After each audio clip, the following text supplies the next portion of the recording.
fields to the courts. Hot and tense. To the tracks. Electrifying sports talk from start to finish. You're going wire to wire. With Diesel and Cole Bryson. On the Fan Upstate. Cole, I see you starting the show already with a smile on your face. You're happy to be here, aren't you? I'm just happy to see you, be beside you. We are live here at 8004 Warren H. Abernathy Highway in Spartanburg, live inside the Corner Cafe at Ingalls Market. This place is absolutely buzzing today, Cole. It seems like everybody was listening to our show yesterday and figured out, oh, there's some bad weather coming. Maybe we need to get to the store and get everything we need so that we don't get caught unprepared. So I'm happy to see the people of Spartanburg taking this thing seriously. You know me, man. I'm a Spartanburger because that's what we call ourselves, apparently, right? A Spartanburger. Are you a Burgite? So, listen, our Spartanburg Tolos are going to show up. It's been a while since you and I have been on location. That's true. It was what? Piedmont, Powdersville before Christmas. Yeah. We had a good showing that day, though, from the Tolos. Already seen Jerry. I believe it was Jerry who works here at Ingalls on the west side. He said, I listen to you guys every day. Love the show. Love it. I love it when Tolo's Tolo. That's what you do. That's right. Cole, this is a wild story to start the show today. And look, we're definitely going to break down the college football playoff today. We're going to break down some big news coming out of Clemson when it comes to the transfer portal and a big-time player making his way to the upstate of South Carolina. But we're going to start right there at Clemson, Cole. And I just want to know, is this a good look or is this a bad look that Clemson has now gotten a TikToker banned from campus? He is no longer allowed to come on campus at all. I don't know if this is necessarily a good thing because I know, Cole, that I've seen this guy's content. He has a ton of followers. 500,000. Is it good? Is it, they say there's no such thing as bad publicity, but is it bad publicity to have somebody break onto your campus?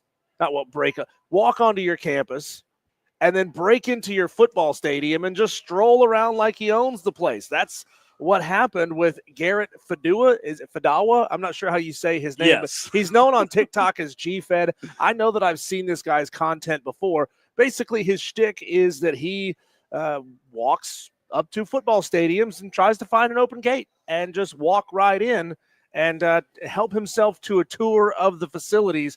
Well, Clemson has decided to hit him with a trespass notice. He is not allowed to be on campus. He is not allowed to be at the football stadium ever again at Clemson. Initial thoughts, good look, bad look? Initial thoughts are I'm surprised it's just now happening with TikTok and these influencers making as much money as they do off of the platform, off of other platforms. I'm surprised it's just now happening. I don't think it's a bad look. I was kind of in the dark with this topic until I saw it earlier this morning on Twitter from Chapel Fowler, friend of the show who we have on of the state newspaper. He tweeted it out that records show that popular TikToker Garrett Fadawa, however you say it, a.k.a. G-Fed Go Crazy, that's his Twitter handle, was stopped by Clemson Police Department in November after filming a walk-on challenge video inside Memorial Stadium without permission. He was issued a formal trespass notice and is now banned from campus. I don't think it's a bad look. I just think that Diesel, with the way we are with this society of social media, I think as a university, you have to get out in front of these kind of things. Walk-on challenge, or is it a break-in challenge? Is it a trespass challenge? Look, I saw this guy. He's walked on at App State. He tries to go through the main gate. It's locked, and then he's kind of circling around the outside edge of the stadium, which there has a mountain with trees on the backside of the stadium. So he's kind of traipsing through the woods, which is a little creepy, right? He's doing that, and then he makes his way all the way around the stadium, checking every single gate until he finds one that just so happens to be open, and he made his way down onto the field and was walking around filming. And he also was able to accomplish this at Williams-Brice Stadium in Columbia. He made his way into the stadium somehow. And believe it or not, Cole, he actually made it all the way up to the executive club. He found unlocked doors to get all the way up to the executive club at Williams-Brice Stadium. Now, the scary thing, Cole, is that this happened in November when the season was still active. So what this shows is that universities are not paying attention to the internet. They're not paying attention to the fact that people are doing this. I mean, the guy's got 500,000 followers, and I guarantee you somebody in that building has seen one of his videos before, and not one person thought, maybe we should go lock the gates. You said he got into the executive suite at Carolina? The executive club level, yeah. Club levels. Well, the good thing about that is South Carolina, there's no trophies or anything lying around, so it's no big deal. Yeah. It's no issue that I'm kidding. I'm kidding, Gamecock fans. However, I do have some audio that I sent Ben from this because I wanted to understand it when I saw this on the Rundown, Diesel. This was the video he did about Clemson right after it happened. Ben, this will be cut one that I emailed you. This, again, is the TikToker who he goes by, again, it's GFed, is that right? GFed, online or on Twitter at GFed Go Crazy. Like I said, he has like 500,000 followers on TikTok. But here's what he said after he was banned from Clemson, just to give you a backstory. I made a Clemson video and haven't posted it because as things currently stand, I am not allowed on their campus. I went to Clemson the same day I made a video with South Carolina. Here's some pics of me there just to show I'm not BSing you. And really, it went pretty smoothly. I felt like it accomplished enough for it to be high-quality content. But after I finished up, for the first time in the history of the walk-on challenge, we had a real serious encounter with the police. I felt like it was handled well. We got a minute on this. They simply did what they were instructed to do. We had a productive conversation off camera, and based on the information they gathered, they gave me a trespass notice, which I thought was fair enough. Here's what the document looks like. Here's all the instructions on it for those curious. I know some of you might be upset I don't have a video right away, and I'm sorry for that. But I don't want that to make you upset with Clemson because I'm personally not. I fully understand there's risk involved with the content that I make. I really just feel more unlucky than anything because this was the very last FBS campus in the lower 48 we haven't been to. And, of course, this happens. So what do we take away from this? To me, number one over everything. To all my doubters 30 out there, seconds these on videos this. are very real. We take very real chances every time we post. And number two, if you want to try to do what I do, you're going to be taking on those exact same risks too. And, of course, number three, the Clemson video exists. It's done.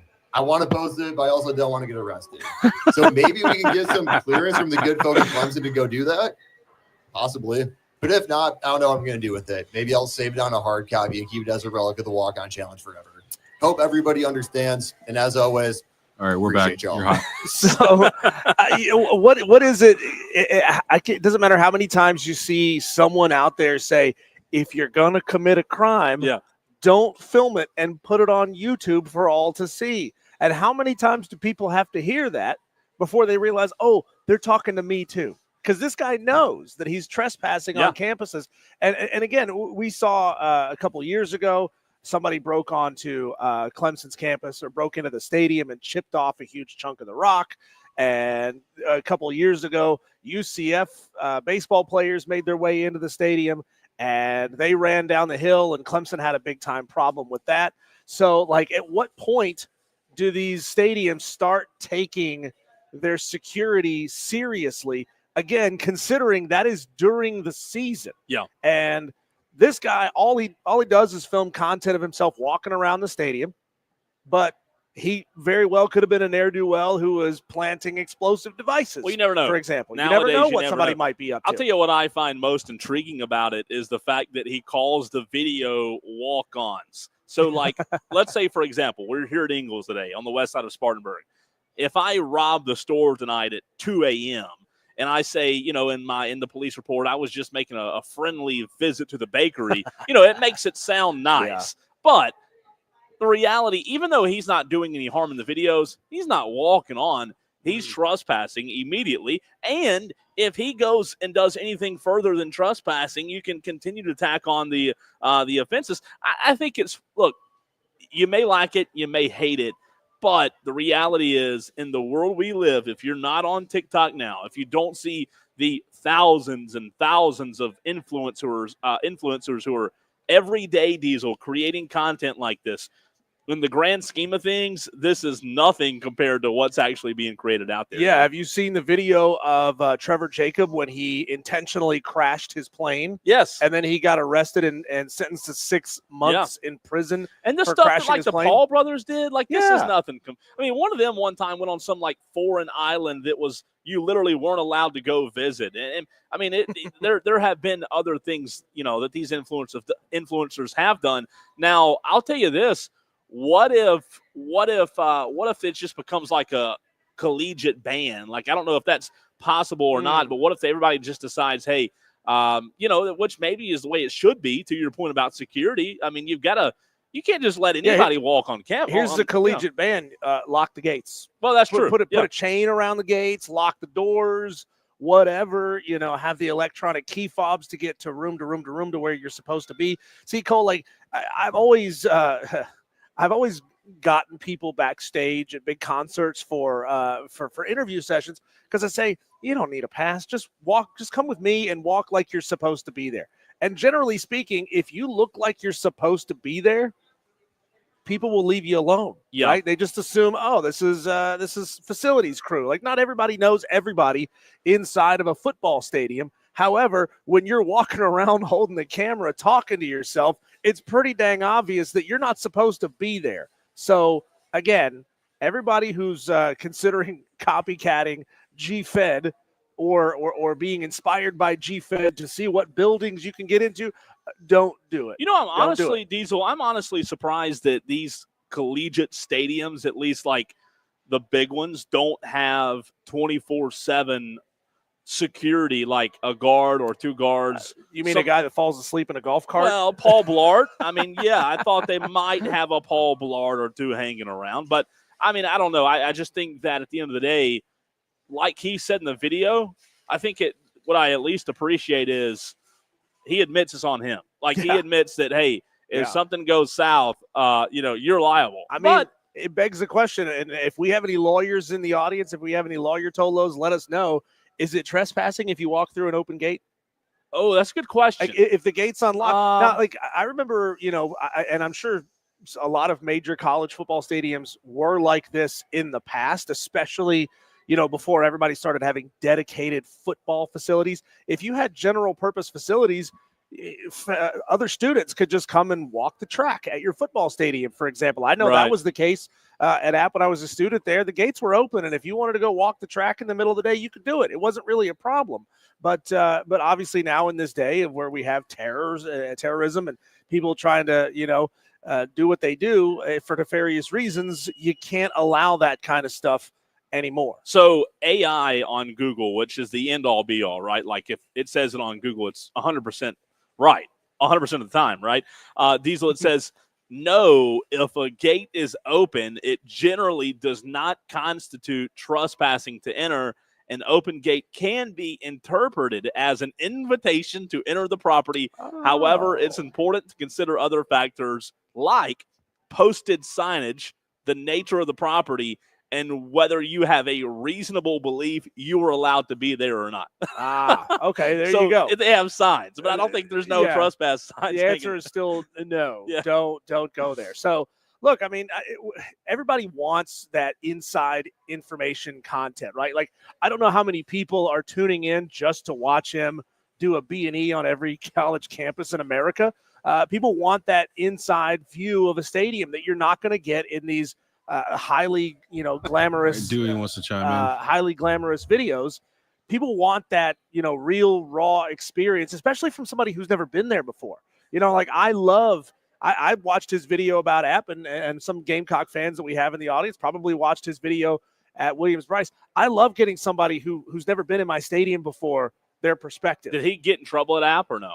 Not to my knowledge. Okay. I mean, he posted the video. He said he did say this was the first FBS stadium in the lower 48 that he's had a problem with. So why can't he post a video? Like, is there something that the trespass notice? It may be in that trespass notice. It says, look, you agree to not release the content. Tolo Corn Chip on the text line. I don't know if you should say this, but you don't work there anymore, so it's okay.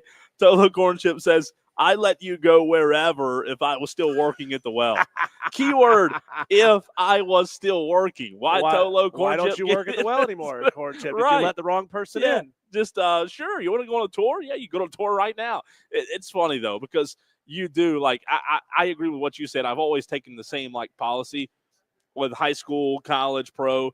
If you look like you know where you're going, if you look like you're supposed to be there, 90% of the time, you're not going to have a problem. And I'm sure with your situations at high schools, they're not necessarily printing out press credentials and sending these things to you in advance. It gets harder and harder to manage all of those things. So you just have to be like, look, I'm Cole. That's right. Luckily, you and I have like our names embroidered on our shirts. So it's very unlikely that somebody's going to have a Cole Bryson embroidered on a fan upstate polo. You never know, though. I did have a guy one time downtown Greenville who came to hang out at my booth. We were at Downtown Alive. Yeah. Who told me that he was Aunt Dizzle from one of the hip hop stations in town. The problem is he was a white dude. So he's like, I don't think he didn't know that I knew Ant personally. And I'm like, no, you're not Ant. I know. I'll tell you my best story about the topic that we're having, and then we'll get to Dewey on the phone line. So when I was working with the Cowboys, I had a pass that I could walk in AT&T Stadium at any time. I could walk in, walk out at any time. We did things, the promotions that I worked with, we did things in the stadium so I could walk in, go upstairs to where our Ford sponsorship stuff was, and leave anytime. WrestleMania came. You know me, I'm not a big wrestling fan. However, I did go to WrestleMania. So, like, again, going back to the whole rule. Don't tell Rob that. That's true. Alonzo still is mad at me that I was there. He's very envious. But the whole mantra of if you look like you know what you're doing. That night, WrestleMania, I know like 2 wrestlers. So I walked down to where all the wrestlers stage, and I had my little pass, that said AT&T Stadium on it, and I stood there, and I literally talked to every one of them as they were just waiting. And guess what? I wasn't supposed to be there. Was Captain Insano there? I don't know who that is. See, that's the problem. I don't know any. You know what? It was funny. I was actually taking pictures of wrestlers and sending them to Lonzo. Like, who is this? And he would get so mad. Like, are you kidding me? You don't know who that is? Captain Insano was the wrestler in The Waterboy. Oh, yeah. Oh. I got you. So let's go to Dewey on the phone. Dewey, have you ever broken into a place that you're not supposed to be before? Yes, I broke into my house before. Oh, when your mom locked you out? Yeah, when I was little. Oh, okay. But I broke into the bathroom, the latrine. In the what? The latrine. To be arrested, and there's a place where you go to the bathroom at. Okay, thank you. This guy should be arrested, and Clemson did right, but it's Clemson's fault because their security's lax. That just proves that anyone can walk in there. Next time, it could be someone dangerous. Got a good point. Thanks. It should not be allowed. There you go. Thanks, Dewey. Yeah, I mean, if Dewey could break into his own house, then, it's probably not that hard to break into Clemson Memorial Stadium. Texter says, let's see. Let me find this. This dude calls it. This comes from the 344. The dude calls it walk-ons because he started his videos by gaining access and sitting with recruits as he was interested in going – as if he was interested in going to their school. I get that. That makes sense. Now, I will tell you this. You're not on TikTok, right? No, I'm not. There's a guy – It's about to get banned anyway. Well, it's true. It's about to get banned. There's a guy who does something similar that I actually love his content. So this guy, I don't know his name, but if any of you Tolos have TikTok, you've probably seen the guy. He does something very similar, Diesel, but he goes to stadiums. Let's say, for example, Clemson, Carolina. He was there for the game. He will go to that stadium as the away fan.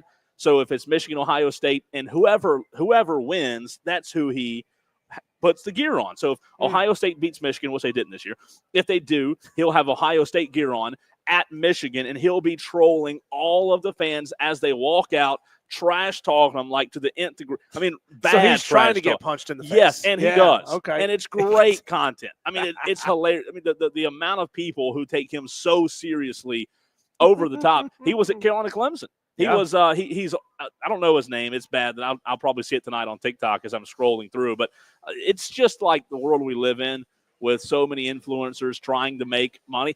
I'll take the last thing I'll say getting hit in the face a couple times would teach you to stop doing this content. Well, if it pays you well, I guess, I mean, keep doing it. I mean, how much is a broken nose worth? Well, that's true.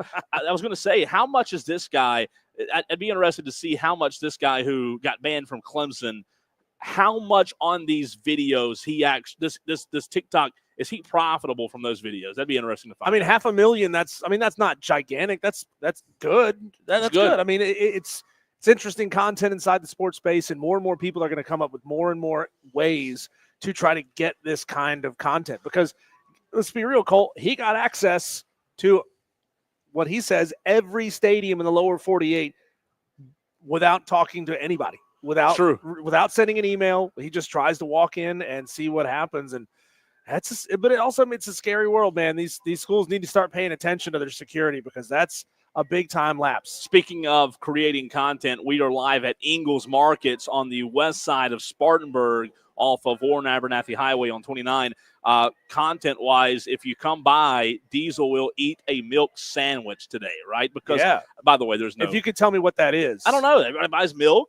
Everybody buys sandwich. When Evan and I got here, this place was nuts. Evan in promotions. It calmed down by the time you got here. I'm high-class, Cole. I only will accept whole milk on ciabatta bread.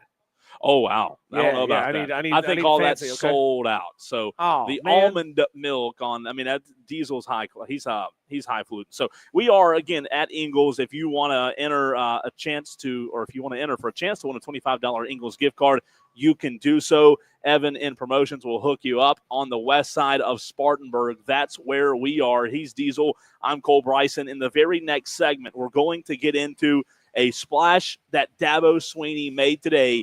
Is Dabo Swinney back to being all in? We'll get into that next.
844 Fan Phone. This is Wire to Wire with Diesel and Cole Bryson on the Fan Upstate. What could be in Clemson, Diesel? What could be for the Clemson Tigers if Dabo Swinney is willing to continue to use the portal, if his portal guys pan out, if they contribute in a big way? What could be Dabo Swinney, Clemson making a very, very large splash in the transfer portal today as five-star linebacker Jeremiah Alexander, who was at Alabama, has committed to Clemson. Diesel, initial reaction, what a big get for a team that has not been active in the portal. Jeremiah Alexander, I'm assuming that he has played at Alabama. He was not a freshman this year? He played, yeah. So he played. So he's a Nick Saban recruit, right? Probably there you go. Yeah. Anytime you can get any guy that Nick Saban thought was good enough to put on the roster and play, you're getting yourself a heck of a football player. And so my initial reaction is awesome. You got yourself a good player. If you found yourself a little thin at defensive end in last year, you didn't have the strongest pass rush, which they didn't. This guy could come in and be an immediate game changer and contributor for Clemson next year. He did not see the field at Alabama near as much, Diesel, as he planned on seeing. And to your point about being a guy who was recruited by Nick Saban, that does hold weight. Now, I'll tell you this. Dabo Swinney kind of coined the phrase all in, right? All in, that was kind of a phrase that Clemson used because of Dabo Swinney. And, you know, when the portal and NIL came along, all in really wasn't holding the same amount of weight that it was. You know, if you were in a speedboat and all of a sudden that speedboat went to neutral and was just kind of idling on the water, Diesel, that's where, and no offense to Clemson's program the last few years, but that's where I see that program being in the last few years.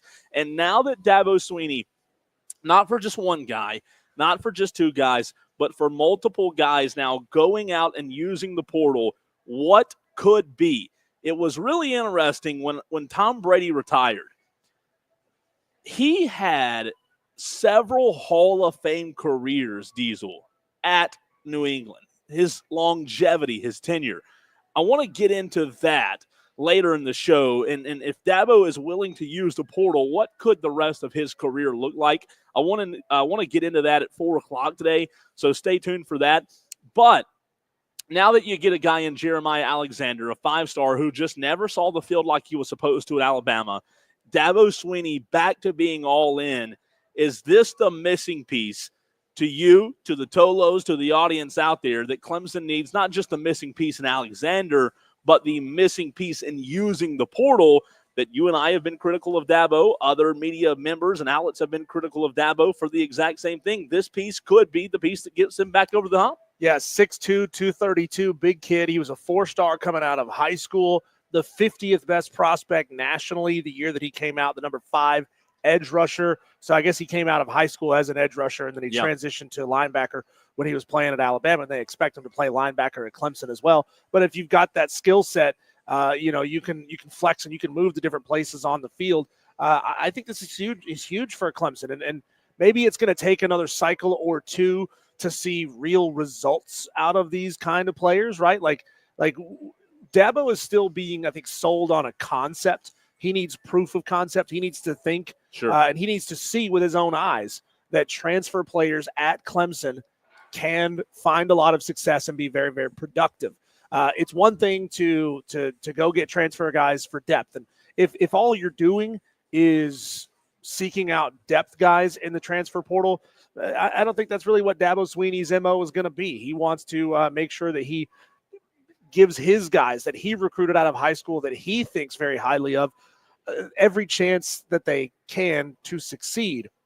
But if you can get a guy where you're thin, I mean, and obviously they're thin at certain positions this year because that class shrunk big time on them right before they got to signing day. Then if he can come in and be productive, it shows Dabo that portal guys who are elite can come in and make big time plays for me. You know, this marks Clemson's third addition from the portal. Alexander being a solid piece. It's interesting. I do agree with you on the depth concept. I do agree with you that Dabo is going to in my mind, he is going to need to see these portal guys pan out and contribute. That's what I put on Twitter earlier today. Yeah, it's great that Dabo's using the portal, but these guys, the three guys in particular, and the guy from Purdue, them panning out, them contributing, Diesel, being impact players, that's where the money will be made. That's where the Dabo Swinney himself, after looking himself in the mirror, will say, you know what, maybe the portal's not so bad after all. I think the overwhelming sentiment around this move today, after now having gotten three guys, and it's what I put on Twitter earlier today at the Cole Bryson, it's not the fact that Clemson fans were wanting Dabo Swinney to go out and do what Florida State did. Fans were just asking you to get in the game. Fans were asking you to be involved and be all in and use this modern era of college football to benefit your team, Diesel. And the last thing I'll say on that note, if Clemson's guys in the portal pan out and contribute this year and moving forward, now I know you're not always going to hit on guys. If this continues to happen, Clemson may very well be right back in the game. Well, Cole, think about this. He could potentially be playing opposite five-star Vic Burley on the other side of the line. I mean, you look at the defensive ends, they need some big-time help. I mean, Peyton Page is gone, and then you've got a redshirt freshman and DeMonte Capehart behind him that is going to have to step up and play in a big way. Jaheim Lawson is there, but, Barrett Carter, gone. Wade Woodaz, gone. So you're going to – and behind them, you got a lot of freshmen and sophomores. So this is – I think this is a really good move. Dabo's realizing how thin he is, and he understands that he can't afford 6 games of figuring it out into next year. He needs somebody that can come in and contribute right away. And Diesel, when you talk about the portal and Dabo and Clemson, it's important to – I think us talking about him getting guys is warranted, but it's also important to note that for Clemson, Dabo Swinney did a great job this year of retaining the guys he had. He retained the big names, Cade Klubnik, Bryant Wesco, TJ Moore, Peter Woods, TJ Parker, Antonio Williams. 4 starters on the offensive line and more, Diesel, are returning. So, yes, now he is going out and being active in the portal, but I think more importantly, the good players that you do have, you have to make sure that those guys stay. You add into that you fired defensive coordinator Wes Goodwin. He is looking to make a splash hire with a defensive coordinator job. If that happens, perhaps the destination that Swinney is building again is the same destination that he had in Clemson a few years ago. Texter says a former 5-star not good enough to get on the field in the SEC, poised to be an ACC superstar. Sounds logical. I don't exactly know what tact you're trying to take there, Texter. Are you trying to say that we're gassing him up like he's going to be a superstar? Because typically 5-stars end up being really, really good football players. And there's a lot of 5-stars sitting on the bench all across the SEC. These guys don't get on the field until they're juniors and seniors a lot of times at their schools, or they transfer out and they go somewhere else. And maybe that's kind of what's happening here. But and I also don't think it's fair to lump all 5-stars together. Like, I'm not saying the Texter's doing that, but just because some 5-stars, and JD talked about it on the YouTube stream, which you can find us on Twitter, YouTube, and Facebook. We're live there. You can watch the show. JD said a Clemson fan told me a 5-star with no stats is no good regarding a Gamecock transfer. So same thing applies to a Clemson transfer. I just don't think you can lump all these guys in.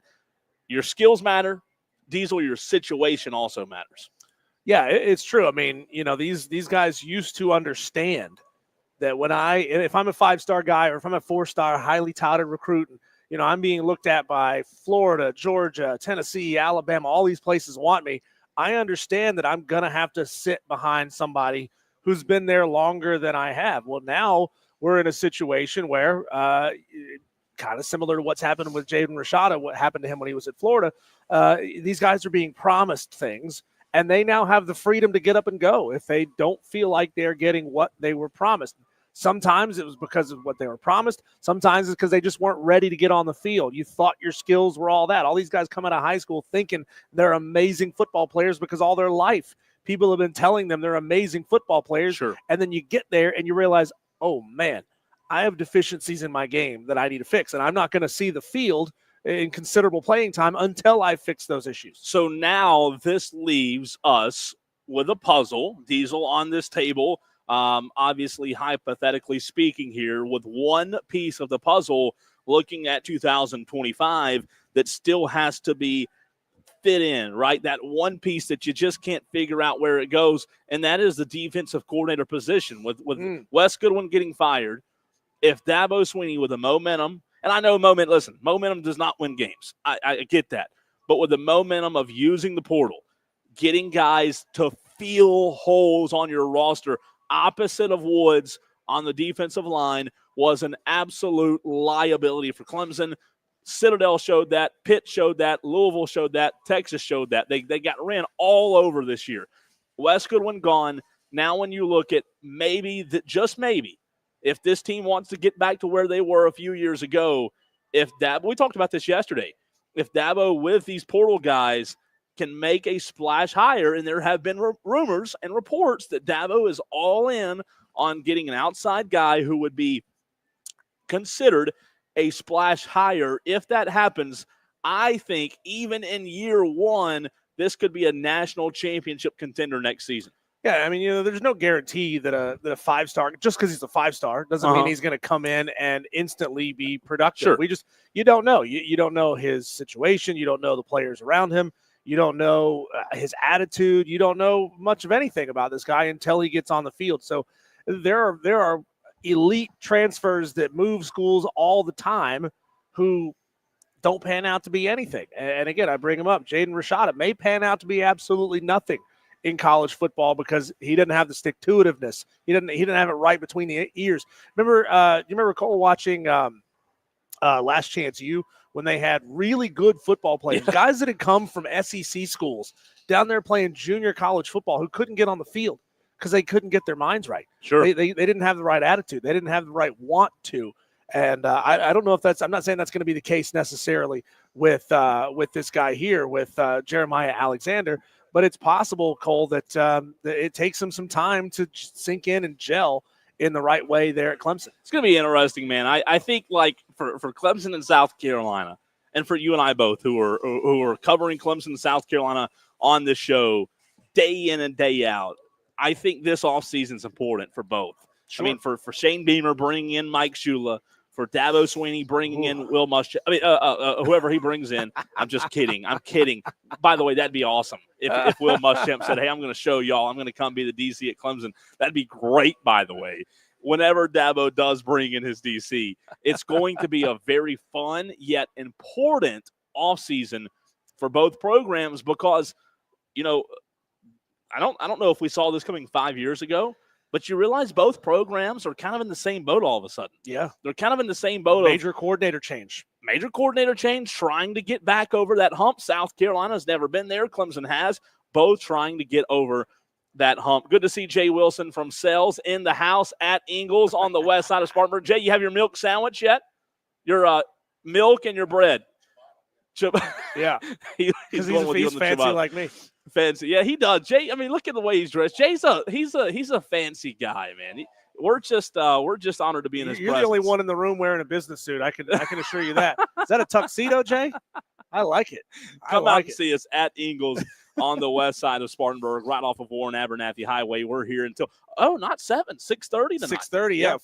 Furman playing the Citadel on the road in Charleston tonight. So Dan Scott's going to be on these airwaves at 6:30 with the call of that game, Cole. But as you were saying, with both of these teams going into the 2025 season, both have to feel pretty good about where they are, right? I mean, there are some question marks. It's very rare that pretty much any team now that coaches just get hired away on a dime, it's rare that any team is going into the offseason feeling good about every part of their program. But you got to feel pretty good if you're South Carolina because it feels like you got your defense figured out. You still got Dylan Stewart around. You got some great pieces on that defense. And at Clemson, you feel like your offense is pretty good. Now, you certainly are going to need some help at running back. And I wouldn't be shocked if we saw Dabo Swinney pick up maybe one more guy out of the portal, a running back guy to add some depth, and especially a guy that's a little bit older, a junior, senior, transferring even up from the G5 level, for example, to bring some elder statesman experience to that team. Like Zeke? Yeah. Oh, no, he's a paperweight for the Chargers now. Sorry. How dumb of a freaking signing is that? But, yeah, I mean, both of these teams feel good about their teams. And you know, this is going to be a fun offseason, Cole. It's not a fun offseason when one team knows they're going to have a rough year in front of them. Yeah. Well, that's not the case with either of these two programs. We're here live inside the Corner Cafe at Ingalls Market, 8004 Warren H. Abernathy Highway in Spartanburg. A lot of people getting their storm prep ready. Madcraft, I hope you've gotten your storm prep ready. Dan B., I hope you've gone to your local store and you've gotten some frozen pizzas that are not cauliflower crust, yeah, right? Forget about that. So, you know, whatever it is you need to get you through a couple of days, go out and get it now before these stores start clearing out. Storm in quotations. Yeah, exactly. When we come back, Cole, on the other side of the break, college basketball in the ACC is heating up right now for one team, and it got a big old splash of cold water for another one last night. That's coming up next right here on The Fan Upstate. We're clear, guys.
Cole, if you were not watching college basketball last night, specifically ACC college basketball, you missed just an incredible performance by Duke's Cooper Flagg. I mean, and this is a guy that I realize that a lot of our Tolos are still stuck in college football mode, but you may miss half of this guy's only season in college basketball. And I'm telling you right now, you need to start paying attention. Just tune in and watch a little bit of Duke basketball here and there. If you ask a lot of Clemson fans, they may be tuning in to watch Duke basketball anyway, because Clemson football fans like Duke basketball. That's an old running joke here on the Fan Upstate. But Cooper Flagg had himself a big-time day last night for the Duke Blue Devils, scoring, Cole, 19 points in 33 minutes, went 7 for 11 from field goals. He's good on the free throw line. He's shooting 50% from the field, and Duke absolutely mollywopped Pitt 76-47.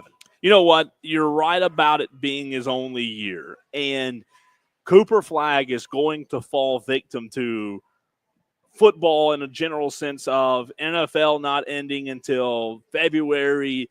But guess what? People who follow the sport know who Cooper Flagg is now, but what happens in March, Diesel, what always happens in March every single season. Last year, you and I started the show in March, and guess what happens every single March?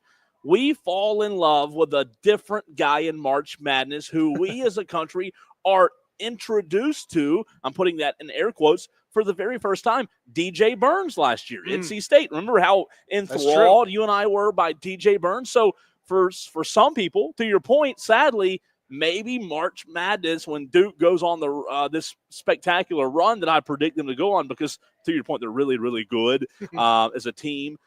Maybe that's the first time some of these fans will ever see him play.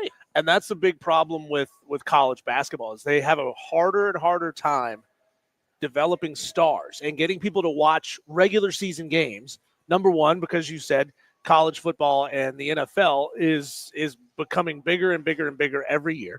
Well, number two, they're also extending the length of their postseason in college football. So now you've got more reasons to watch college football later and later into the new year. And that's going to continue to grow, especially if they do end up increasing the size of the playoff field to 16 teams or more. And then, it turns at what we've been saying for a long time. It turns this sport into a tournament-only sport, because most people aren't paying attention until you get into the NCAA tournament. By the way, Cooper Flagg is looked at right now as the favorite to be the number one overall pick. As of right now, mocked number one to New Orleans. By the way, Charlotte also inside the top 5. Looks like they're going to look at Ace Bailey, a shooting guard out of Rutgers. But Cole, that's a really sad thing that it takes so many people so long to start paying attention to college basketball. Sure. Because what they've got in Cooper Flagg at Duke right now is special. But I do think, while you're right, I agree with you on the general fan base of basketball not tuning in until late. I think Cooper Flagg at Duke's one of the best things that's happened to the sport of college basketball and Duke in a very long time, because let's just call it like it is. Duke has it's been a few years, and I mean all caps FEW, few years removed since Duke won it all and was at the top of the mountain. So obviously good for Duke to have a superstar like a Zion. And hey, they didn't even win it all when Zion was there. So it shows how long it's been since Duke's actually won the championship.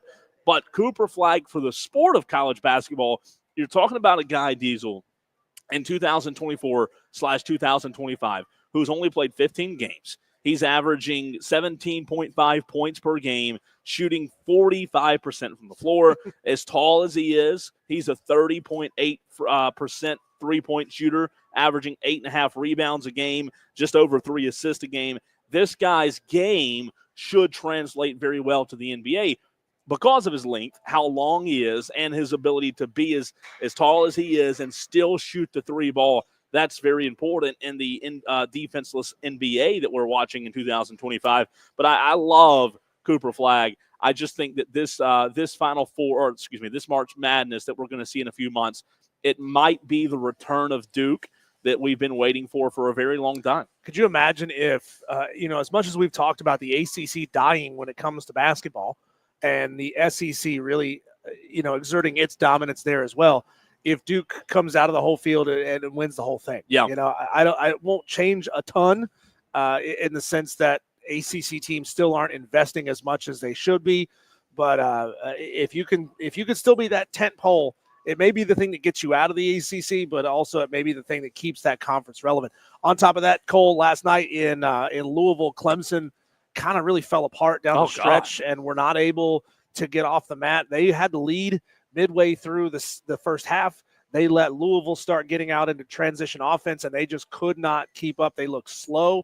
When Victor Lakin is on the court, they look slow on defense. If your big man can't get back and guard, the teams are going to be able to put up a lot of points on Clemson, and they were not able to make a comeback of any kind in the second half of that game, and they ended up losing by 10. What's interesting about Victor Lakin is when he's on the floor, their offense is better as a unit. Now, Victor Lakin is one of those guys that's not going to light up the stat sheet. However, if you look at the offensive productivity, Clemson as an offense is better with him on the floor. He is so good at the high post and being able to generate offense for Clemson, but defensively, there's been inconsistencies. I look at this team as Clemson is an entire inconsistent team right now with a loss to they beat Kentucky, lost to Memphis, lost to South Carolina, couple of wins, again losing to Louisville. Louisville's a good team, but I think Clemson's the better team last night. So I think going into the month of January and February, you've got to look for Clemson to be a little bit more consistent. We are live at Ingles on the west side of Spartanburg. He's Diesel. I'm Cole Bryson. Going to get back into the Dabo Swinney conversation on the other side, Diesel. I want to look at what could be for Dabo and Clemson over the next 10 years. Let's say, for example, Dabo continues to use the portal. Let's say Clemson does find themselves in the college football playoff going forward. Could Dabo Swinney create another Hall of Fame career in his next tenure at Clemson? We'll get into that next.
on the Fan Upstate. How about stopping by Ingles today on your way home if you are a Spartanburg Tolo and seeing Diesel and I chatting it up, talking a little sports. Who knows? Diesel even may even give you a high five while we're at it. But welcome into Wire to Wire. He is Diesel. I'm Cole Bryson. We're live at 8004 Warren H. Abernathy Highway in Spartanburg at Ingles. It's the west side location right off of 29. I'm a Spartanburg Tolo. Diesel's a Greenville Tolo. What are you? Are you a Anderson Tolo? I know we have Somerville Tolos. We have Tolos all over. We have a Dallas, Texas, not North Carolina, Tolo who texted in a lot about SMU. Diesel. Text us at 844 fan phone, 844-326-3663. We even have a Tolo in the Bronx. We do. That's right. Contreras, on the stream. Brother Contreras on the stream. In the Bronx. Yeah. So let us know on the text line if you're new to the show or if you've been a long-time listener and you're now a Tolo since March when Diesel and I came on the air. Are you a Spartanburg Tolo or a Greenville Tolo, and which one's better? I'm a Spartanburg Tolo, born and raised in Spartanburg. We're at Spartanburg today at Ingles. Good to see Jay from Sales, Melissa Level from Ingles. She's on her way. Gerald and Greenville. We have the 5 o'clock fight coming up. Want to get into Dabo Sweeney and Clemson in this very segment, talk about the longevity. But first, let's go to the phones where our callers do get priority. 844-FAN phone, 844-326-3663. Did you say Harold? Is that right, Ben? In Greenville? Yep, Harold in Greenville. What's up, Harold? Oh, just listen to you daily, enjoy it. I'm just going to kind of lead in what you're going to talk about. Okay. I kind of laughed at it. And when you listen, Will Muschamp wouldn't be a bad hire for defensive coordinator because that's what he was. I'm telling you. And Mike Brown did. He went to Auburn, and he was I think the Texas, he was supposed to have been the coach in waiting, but it never panned out. So anyway, I don't know what he's done the last 4 years. Georgia. Since he left Carolina. Probably enjoying all those millions of dollars he got. He's been at Georgia, Harold. Huh? He's been at Georgia. Yeah, Georgia. There you go. They've had pretty good defenses down in Georgia, too. I don't know. Yeah, that's right. Kirby Smart hired him. I forgot about that. That's right. They kind of put him in the same situation when Brad Scott coached Carolina, and they fired him. And, of course, Tommy Bowden and the Bowdens down there in Florida State, there's all like a big family. So I knew it before he hired Brad Scott on his team, that he's going to Clemson. And this would be sort of like the same scenario. If Brad Scott wouldn't have been so passionate and committed with Wally Burnham, who couldn't coach diddly squat, they could have 35, 40 points and lose the game. You can go back and look at his record. I think he has some of the highest scoring seasons in his tenure there. It wasn't there long, but gosh, you put 35, 40 points and get beat. But he never would fire Wally Burnham. And he might have still been coaching there for quite a while if they'd have done that. But listen, that wouldn't be a bad hire to me. Will Muschamp going to Clemson. And that'd give him a little retribution maybe. It would, yeah. You never know. I like it. Hey, one more segment. I meant to do this yesterday. I want to congratulate old Tom. I love him in Somerville. He hit Gamecock basketball on the head because that's the way it's always been. I don't know of the two coaches that went past the first round. With, of course, Mark. Listen at me. Yeah, Mark McGuire when it was 32 teams going to the 16, and then that. Frank Martin, that blind squirrel find the nut season, making the Final Four. But other than that, I don't think they ever got out of the first round. But you can check on that, too. Thanks for the call, Harold. I'm enjoying the show, guys. Hey, man, we enjoy you. Appreciate you calling in every day. We love it. Well, to that point, Cole, Will Muschamp would have to be willing to take about a 50% pay cut to take the job at Clemson because he was making just under $1 million at Georgia, or is making just under $1 million. Same salary his co-defensive coordinator is making. He's got plenty of money. He got plenty of money. I still think there's like 3 or 4 other schools paying him, Diesel. I take that back. Wes Goodwin, he got a $500,000 raise. Wes Goodwin was making $1.4 million a year. So I take back what I just said. They have the money. They're willing to pay $1.5 million to a bad DC. So what would they pay a good DC? I think it's especially interesting. to stick it to Gamecock fans. I would love it. I think it would be a great X's and O's hire. I was talking to a buddy of mine earlier today who's a football coach in the Upstate, and he said that would never work with personality. And I do agree with that. Like, I think that would be oil and water diesel with Dabo and Muschamp. Maybe I'm wrong. Maybe it could work out. I wondered this question when Dowell Loggins is putting his staff together. I wondered, do these guys look at the position group across the field from them? So if it's an offensive coordinator, do they look at defensive coordinators that they've gone head-to-head with and say, hey, one day if I get a job as a head coach, I want to hire that guy because what he was doing on defense when we played each other was really, really good. Yeah. So I do wonder if Dabo and Muschamp have, they faced off against each other a handful of times. If Dabo looked across that field and was impressed by what Muschamp had done, it might be worth a call. It might be.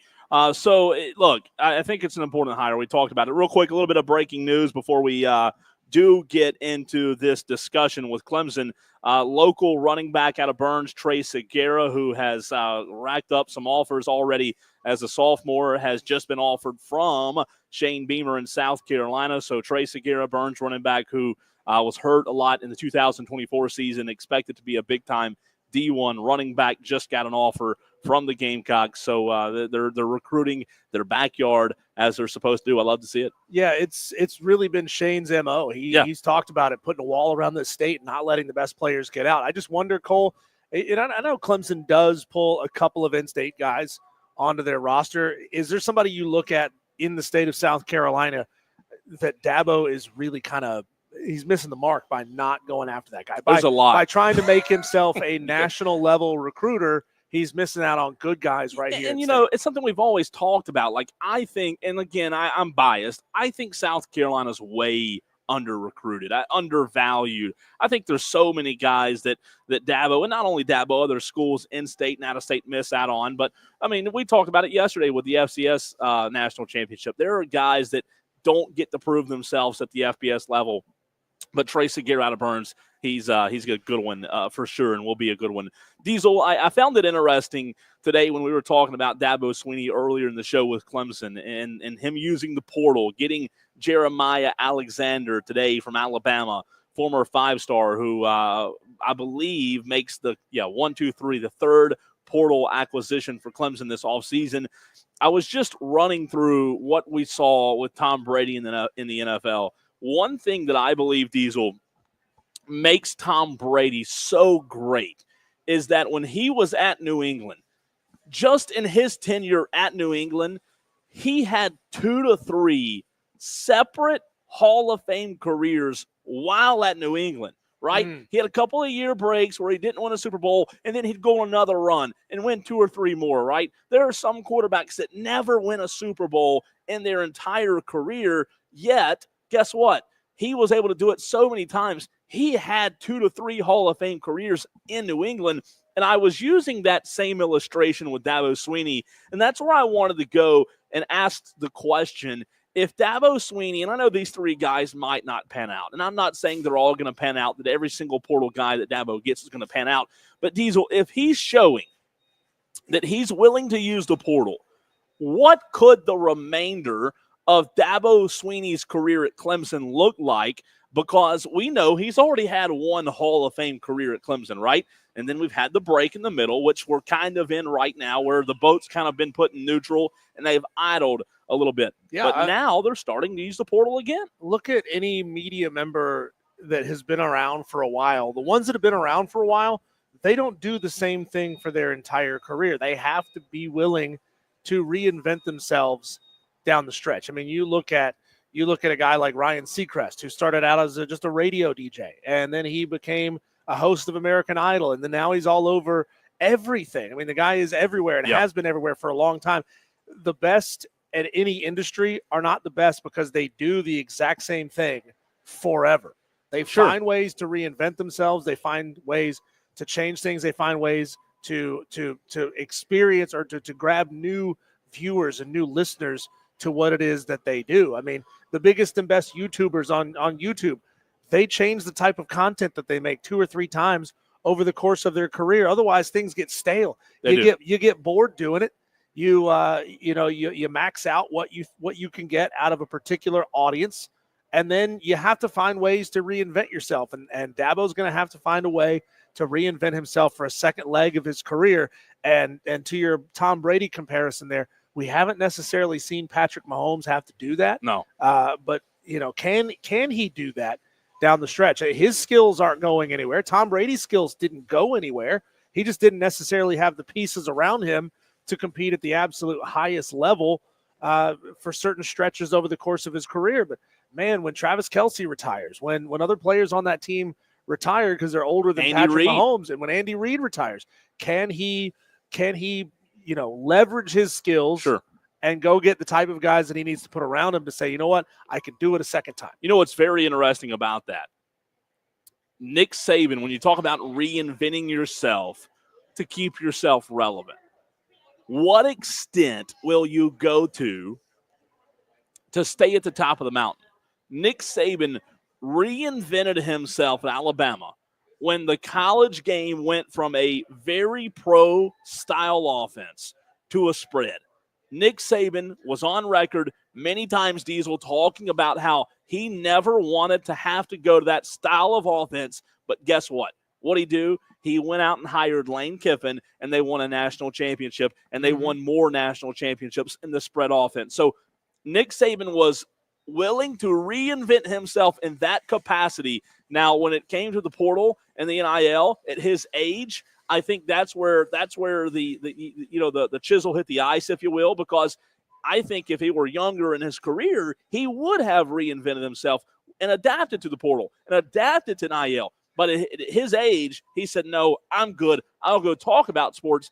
Dabo Swinney's not at the age, I don't believe, where he can say, hey, peace out. Now, we know, you and I both know, he has the money. The money's not the issue. And guess what? He would still be looked at as one of the best college coaches ever because of what he did at Clemson, who hadn't won a national championship in a very long time, since 81. So Dabo Swinney, I think, is interesting because it's kind of opposite of Nick Saban, because he's at the age where he can't really afford to just hang it up. He has to reinvent himself. Well, and what has Dabo's MO been for a long time? He is a leader of men, right? That's what he wants to be. He wants to affect positive change on young student athletes, and the best way he can do that is by being a head coach in college football. Now, whether that's at Clemson, whether that's taking a job somewhere else, I mean, he's one of those guys that feels like it doesn't matter what level of football he coaches. He could be coaching high school football probably for all he cares. I mean, certainly he cares about, that nice big old fat paycheck. But, I mean, he would be doing the same things whether he was coaching at Clemson or Central Arkansas or at Pickens High School. To him, it doesn't matter. He's there to be a coach. He is there to affect young people's lives. And a lot of coaches are there for that reason. People don't get into coaching because they're going into it to make money, right? That's something that comes later after you found your success down the road. So a lot of coaches never make any money, and they journey from place to place to place looking for something. But Dabo's shown that he can do it at the highest level. So, it's going to be interesting to see how this, if this turns into a reinvention project for Dabo, which isn't that what Jim Rome used to call his podcast, the Reinvention Podcast? See, there you go. There's a guy who, love him or hate him.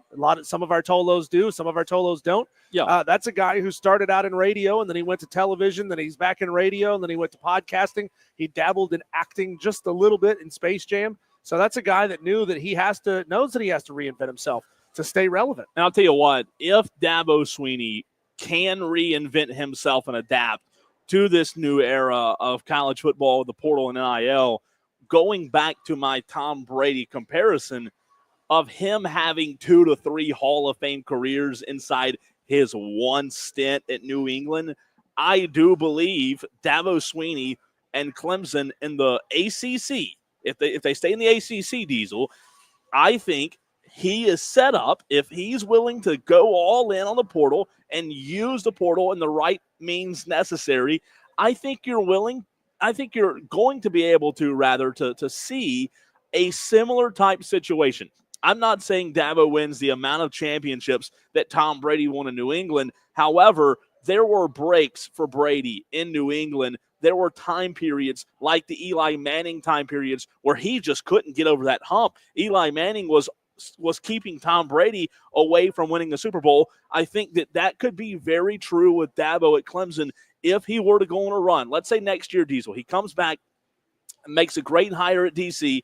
He's going to have an incredible offense in 2025. Let's say he wins a national championship next year. Well, all of a sudden now you're talking about 2 in a short time, a gap, and then 1. And then if he can win 1, who's putting it past him to win another in the next 6 years? So you could be looking at a very similar situation with Dabo and Tom Brady of taking your lumps, staying the course, and then all of a sudden in a few years being right back at the top of the mountain. I mean, there are a lot of college football coaches, Cole. Let me rephrase that. There are very few college football coaches who ever win a national championship. Sure. There are far fewer that win 2. There are far fewer that win 3. So if he could do that, he'd be in of course, rarefied air. That's right. By getting his 3rd national championship. On the other side of the break, we go back to the phone lines and talk to Kelley Ford of KFordRatings.com as we're coming down the stretch. Only 4 teams remaining in the college football playoff. We'll talk to him about those teams. We'll talk about some of the teams that are not in the college football playoff with Kelley Ford. That's coming up next on the Fan Upstate.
in your court. Sound off now at 844-FAN-PHONE. This is Wire to Wire with Diesel and Cole Bryson on the Fan Upstate. I am fascinated to know just how much work is in Kelley Ford's future as we get to the end of the college football season. How many more numbers and how much more time does he spend crunching those numbers after the season is done? It's Wire to Wire with Diesel and Cole Bryson as we now welcome Kelley Ford of KFordRatings.com. Welcome into the show, Kelley.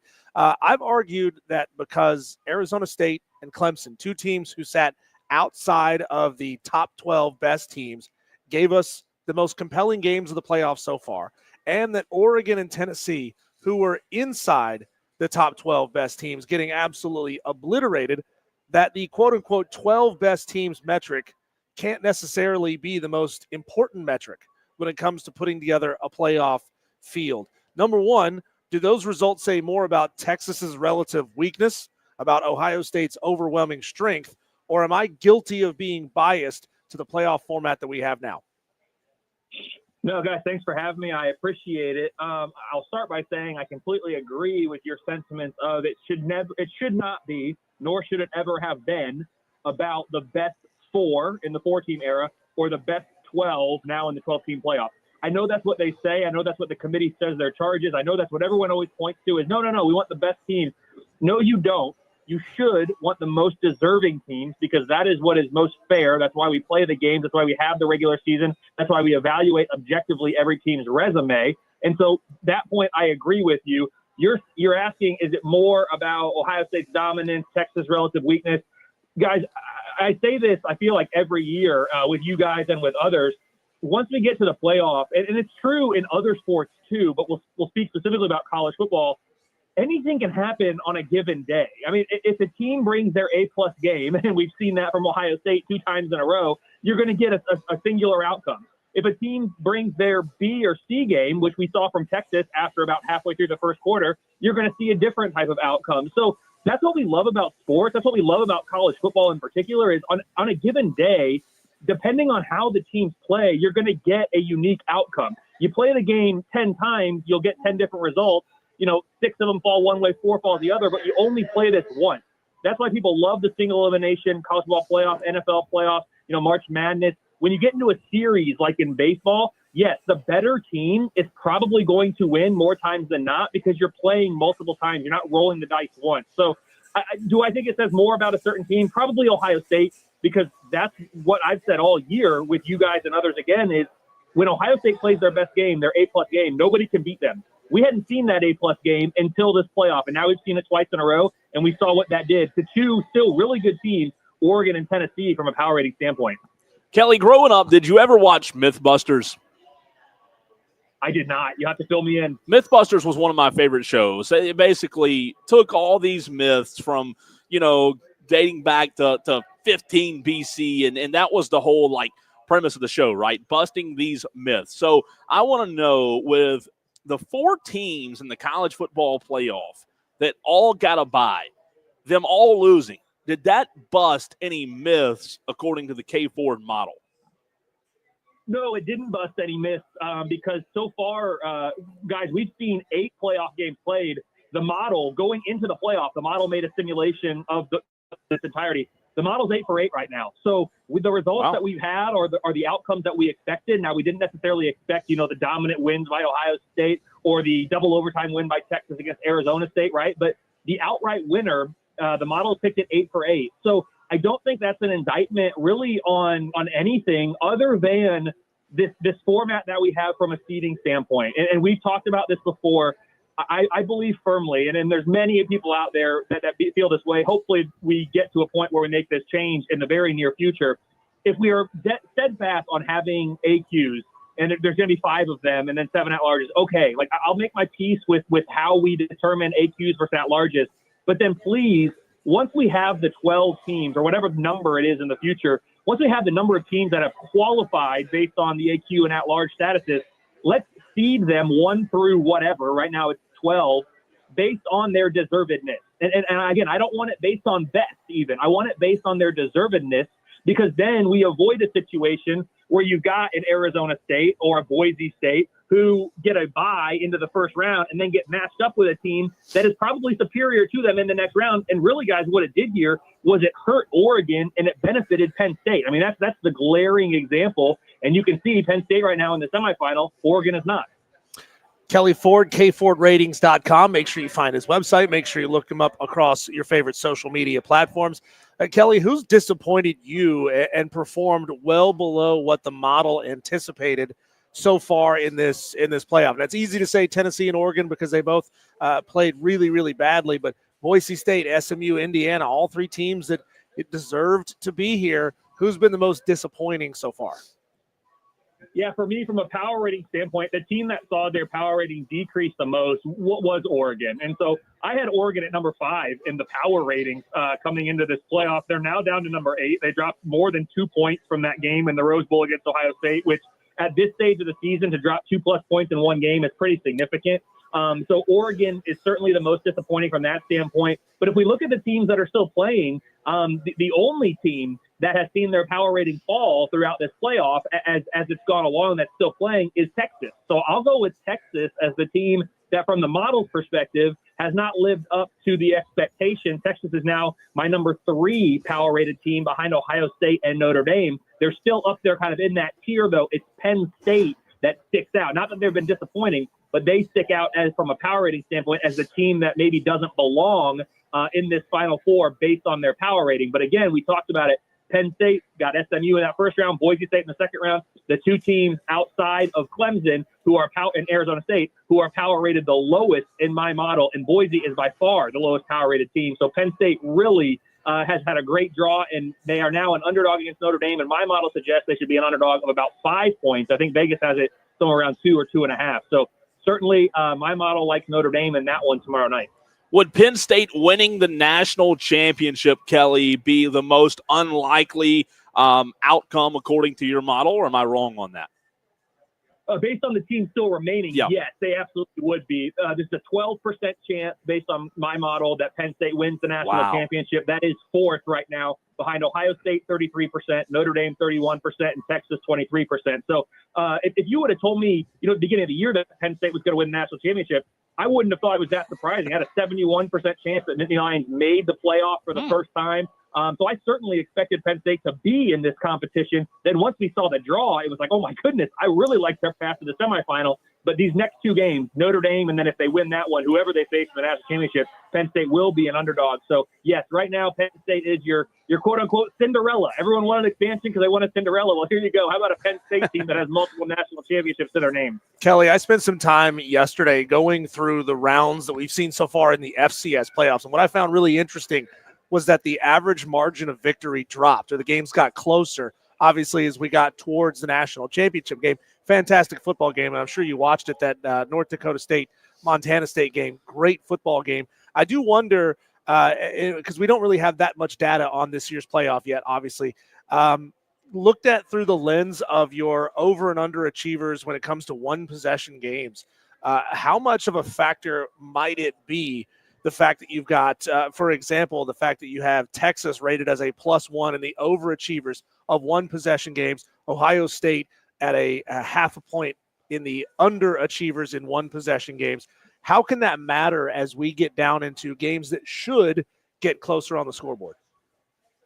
Yeah, and first with the FCS playoff, I do agree, and they did get more exciting as that tournament went on. And it's worth noting that, yes, there were a couple upsets early, but by and large, seeds kind of held in that. And so the teams that were, the most deserving or the best, however they were seeded, are the teams that continued to win. And so just because they had a field of 24, it was never going to be anywhere close to 24 teams that really had a chance to win that thing. It was probably only 3 or 4.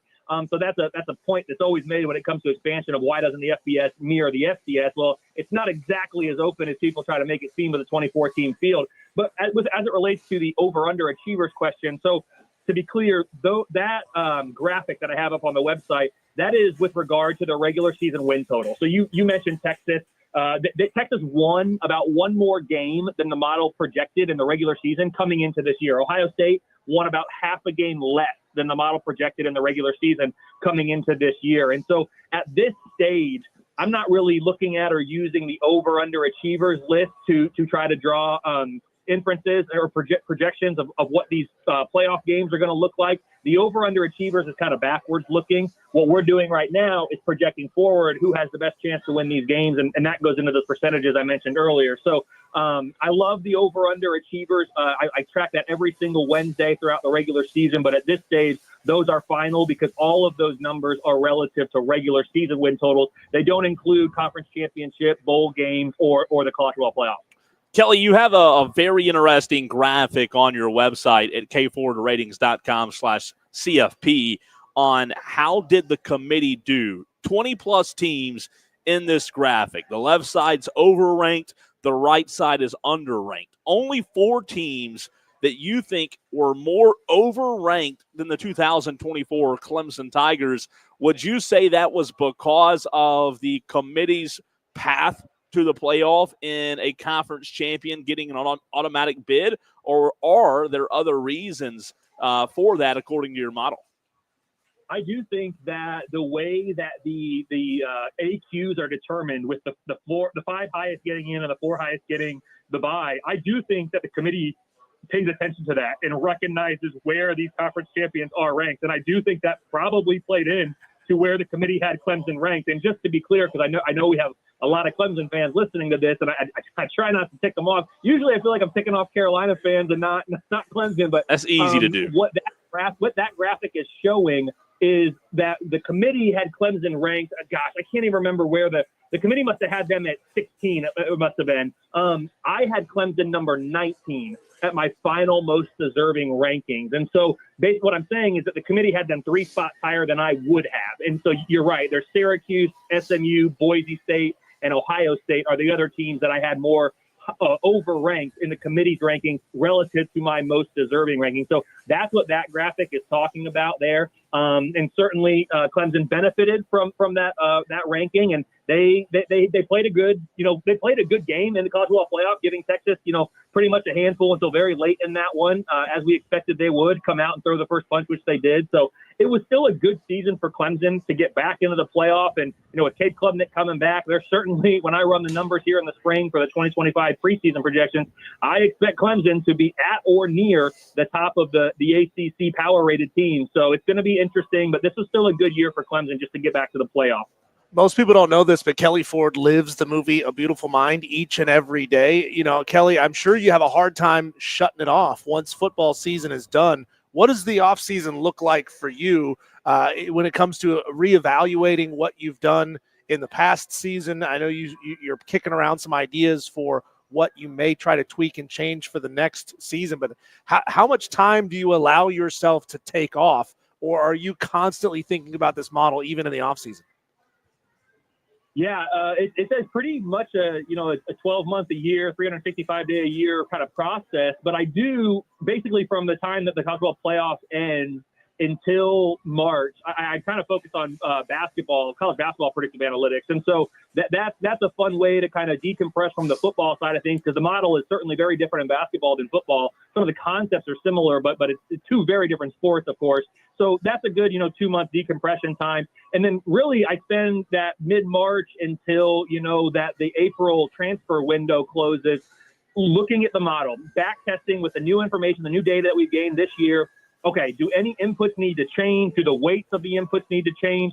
I also, as you guys know, and I think we've texted about and talked about on this show, I've got a note in my phone, and you have to scroll for I'm not kidding you, 10 seconds to get to the bottom of it. It's just a bullet point list of all the different ideas that I have for things to either test or consider implementing into the model. Anytime an idea comes to me during the season, out of the season, middle of the day, at night, whatever, I just open up that note on my phone and put that bullet in there. So I spend a lot of time in that kind of month and a half or 2 months in March and April figuring out what am I going to spend the time from this list implementing and putting into place. And then the preseason numbers, we start running those once the spring transfer portal window closes and we know where the player movement is and all the returning production can be calculated.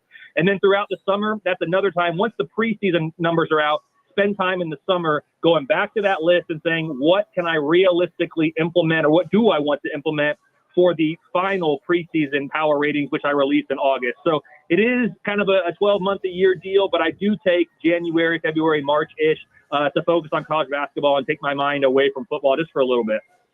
Hey, Kelley, I saw a really interesting clip from Kirk Herbstreit a couple of days ago where it was basically him like refuting, kind of rebuttaling this mantra that ESPN needs the SEC to be dominant in the 4-team college football playoff. I know rankings are your rankings, your models are different than what the TV ratings say.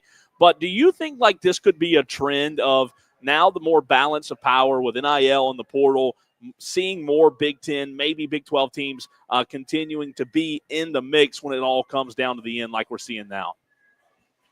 I think really I've thought about this question because I've gotten it a couple times, guys, and it's really, really good. And you can go a couple different ways with it, and I'm not sure what the exact answer is yet. We do need to see a couple more years of data in this 12-team playoff, I think, to really draw any conclusions. But I think really what's happened here, the SEC was down a little bit this year relative to their last decade of dominance. That doesn't mean they weren't still the best conference in college football. They were. By my own numbers, they support that. But I think what we're seeing is the SEC added Texas and Oklahoma. And say what you want about Oklahoma in the year they had. They're a blue blood program. They're good from a power rating standpoint, and I expect them to continue to be. And then you look at Texas, of course, played in the SEC championship game, the only SEC team left in the playoff. When you add two really good teams like that to your existing really good conference, and you keep the same number of conference games, all you've done is made it more difficult to get wins in conference play. Or put that another way, it's more likely that you're going to collect losses in conference play. And as we've seen the committee punish teams for the number of losses, I think that probably has more to do with the mix of teams that we saw in the playoff based on which conferences they come from than anything. Was just the SEC had more good teams with more number of losses this year because their conference got even stronger with the addition of Texas and Oklahoma. And so I don't think it's an indictment on the SEC. If anything, you just kind of say, man, why did we expand? The answer is more money. It's always more money. That's the answer to everything, every day in life. It's in all aspects of business, not just college football. That's why they expanded. But what they did was made that path a little bit harder for their teams than Alabama, Ole Miss, South Carolina. They caught the brunt of that this year. So I do expect that to probably continue moving forward if the committee's selection process and evaluation criteria remains the same. That's the big if. If they update that, change that, look at some advanced metrics, maybe that changes for the SEC. But if it's status quo from the committee standpoint, I think we'll probably see more occurrences like this in future years. Well, Kelley, I appreciate hearing you say that because I've been lit up on YouTube videos in the comment sections saying that the SEC did this to themselves. You can't keep adding A-level teams and expect to keep winning, undefeated or 1-loss or 2-loss seasons. It's just mathematically impossible to keep winning the same number of games when you keep adding elite teams. Kelley, I know you guys have probably just gone through this weather system that's making its way to the upstate. As somebody who lives and breathes and is in that environment with cold, frigid weather and harsh conditions and snow, can you give some of our upstate Tolos some advice on how to survive this winter storm that's going to blast us here coming up in 2 days? Oh, geez, guys. One, just don't read those YouTube comments. Just don't do it, Cole. It's not worth it. I learned that a long time ago. But two, yeah, this snowstorm that we just had, I live in Indiana. We're used to getting cold. We're used to getting snow. And we just got 10 inches of snow. That's a lot for us. And so the good news is, so hopefully if it's the same system, the snow wasn't that heavy. So shoveling it, snow blowing, whatever you were doing, it wasn't that hard. But, stock up at the grocery store, fill up your car with gas. Thankfully, up here in Indiana, we're pretty prepared for snow. I'm not sure how prepared, down in the upstate, the system is for snowfall and getting the roads cleared and all that. But barely. Stock up on your food, get your gas, and get ready to cuddle up and be warm at home. It's not the worst thing in the world. It's pretty when it's falling. You can have fun with your family while you're snowed in. But, man, trying to get out there and get it all shoveled off when it's 10 inches, that's not great for your back. I'll say that. Kelley, great stuff as always. We appreciate you, and we'll talk to you again soon, man. Be safe. Thanks, guys. Appreciate it. Have a good one. Absolutely. Kelley Ford, kfordratings.com. Check his website out. Always fantastic stuff. We give you the latest stories in sports. It's the Daily Wires. That's next.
3663. That's all right. We are hot. Fan phone. This is Wire to Wire with Cole, Bryson, and Diesel on the Fan Upstate. Getting you caught up on what's happening in the world of sports. We call them the Daily Wires.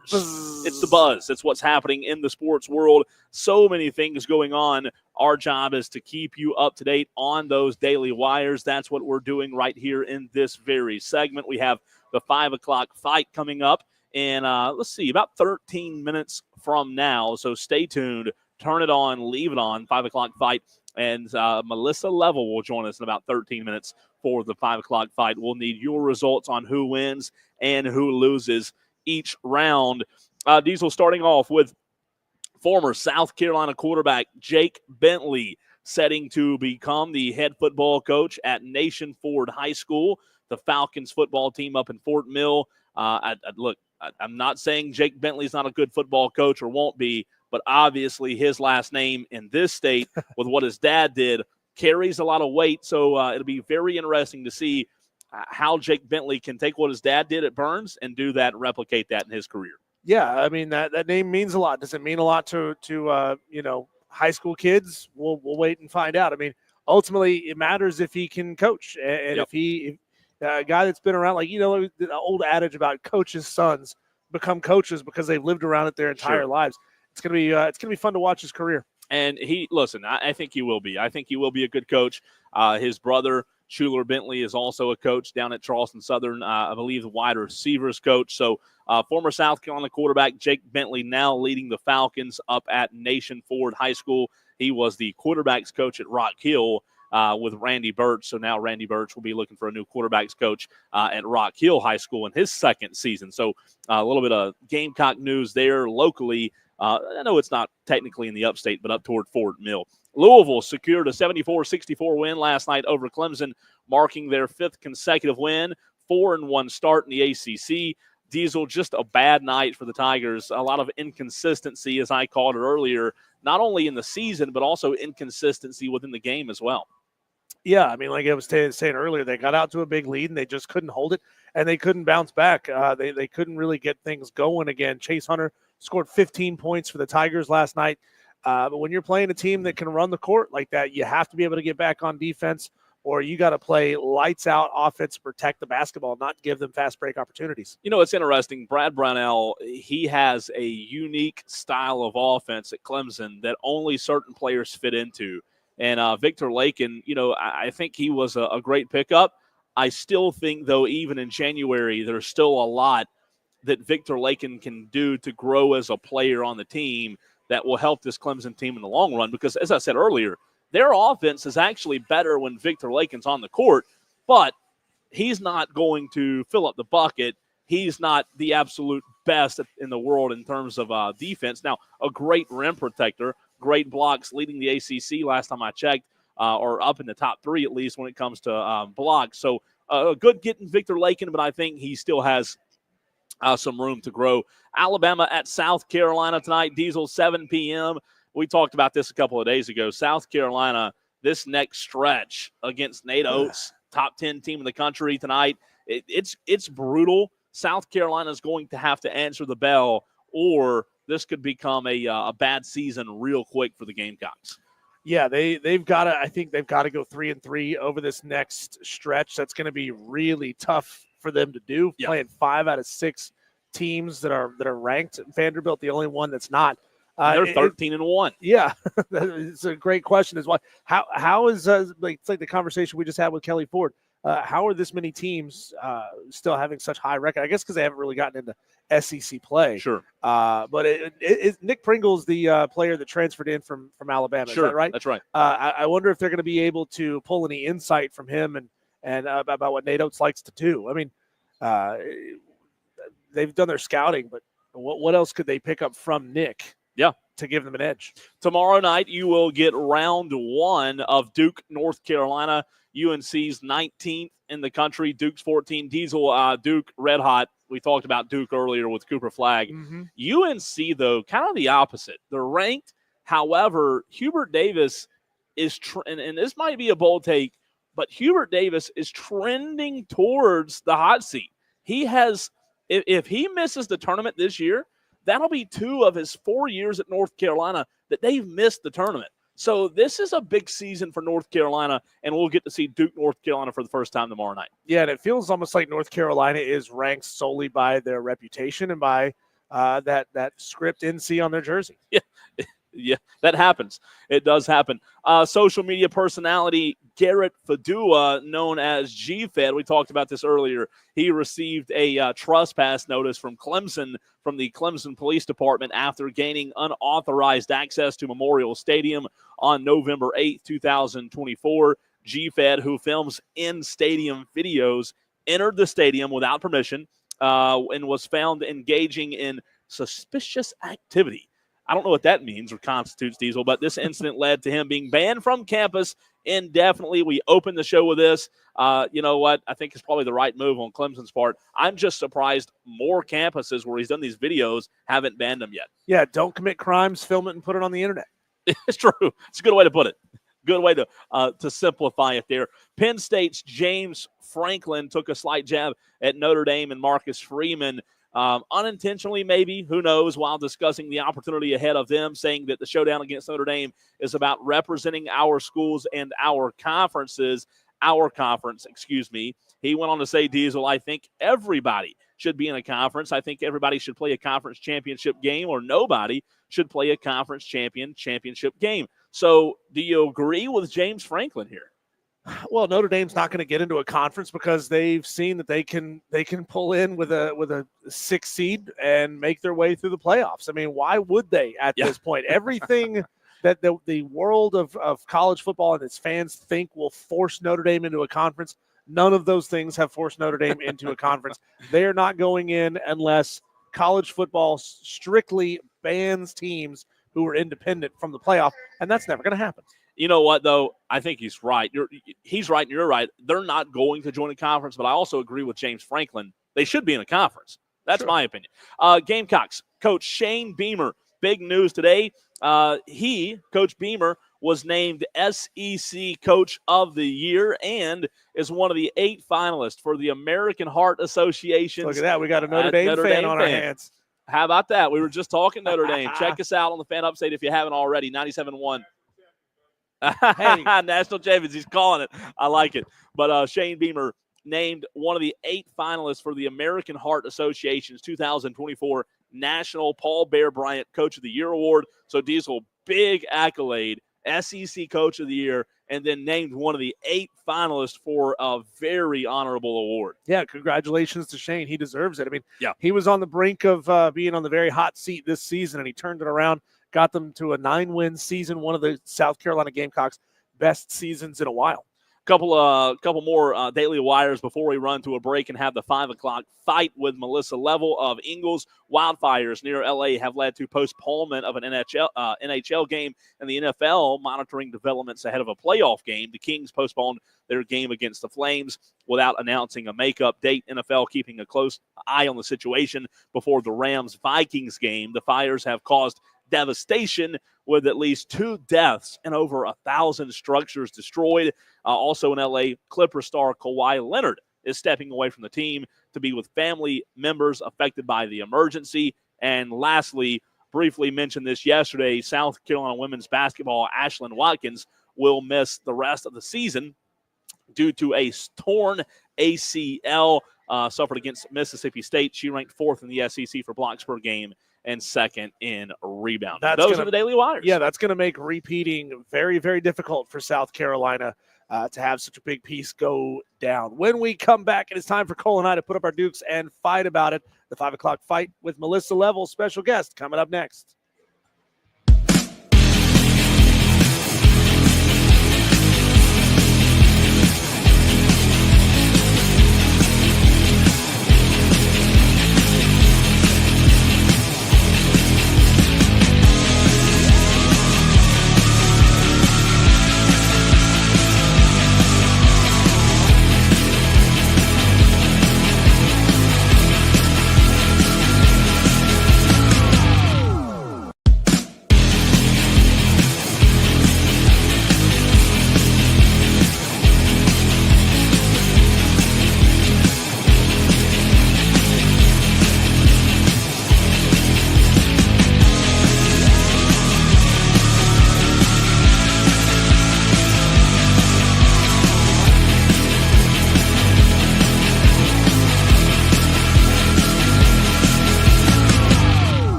It is Wire to Wire with Diesel and Cole Bryson. The 5 o'clock fight is imminent. It is moments away if we can go get a hold of Melissa Level from Ingles. Hey, Evan, could you go grab Melissa for the 5 o'clock fight? She's walking. She's walking that way. Melissa's, she's a social butterfly. She's you got to go place. wrangle her, man. Yeah, she's like one of those wild bulls. You got to throw a lasso out there and grab her and make sure that lasso's tight. And she's the best. She is absolutely awesome. Look at her. I mean, she's like a butterfly. She's talking to everybody. She's making sure the fried chicken over there is fried properly, making sure the produce looks good. She's the only person I know that the number of friends she has on Facebook probably maxed out. Like she can't go any higher because everybody loves Melissa. She's the absolute best. And here she comes. She is making her way. She might have been getting you and I some, she got chopsticks. I don't want to interrupt then. If she's getting us food, I don't want to interrupt. Chopsticks, baby. I don't know what she's going to use those chopsticks for, Diesel. Yeah, that's an interesting I'm question. sorry, it's a straw. I lied. I thought it was chopsticks. But we all know who's going to win the 5 o'clock fight anyway, so it's no big deal. Melissa Level's going to say I'm the winner. Yeah. She always sides with you, but maybe I'm feeling generous today. She's already giving me a hard time. Are you gonna put together some like sad emo pitch before we even come on to try to get sympathy votes? Yes, there she is. I said you were like one of those wild animals that you have to wrangle, Melissa. You're all over the place, making sure the chicken's fried right. Trying not to mow over the lady in the wheelchair.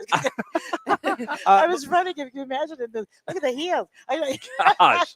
Melissa, before we get into the 5 o'clock fight, we've had plenty of opportunities to talk with you about the way Ingles responded after Hurricane Helene. Now we've got a weather event, another one headed our way, and obviously the store has been really busy today.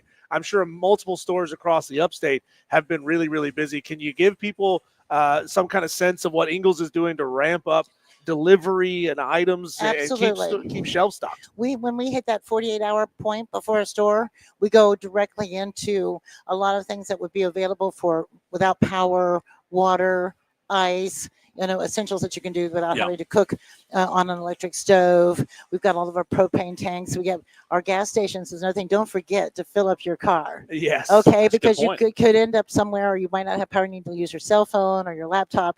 You can use it in the car, right? Okay. Well, and this Ingles has gas. I'm going to get gas on my way out as I'm headed home. Yep, and if you have your Advantage card, you've been using it, you get the, That's right. Your I was gas telling benefit. Diesel earlier in the week with the storm coming in, I really hope that Western North Carolina doesn't get too much ice. I mean, I know snow doesn't really affect power lines as much as ice, but they've been through enough, ice or snow, it doesn't matter if you're in a tent.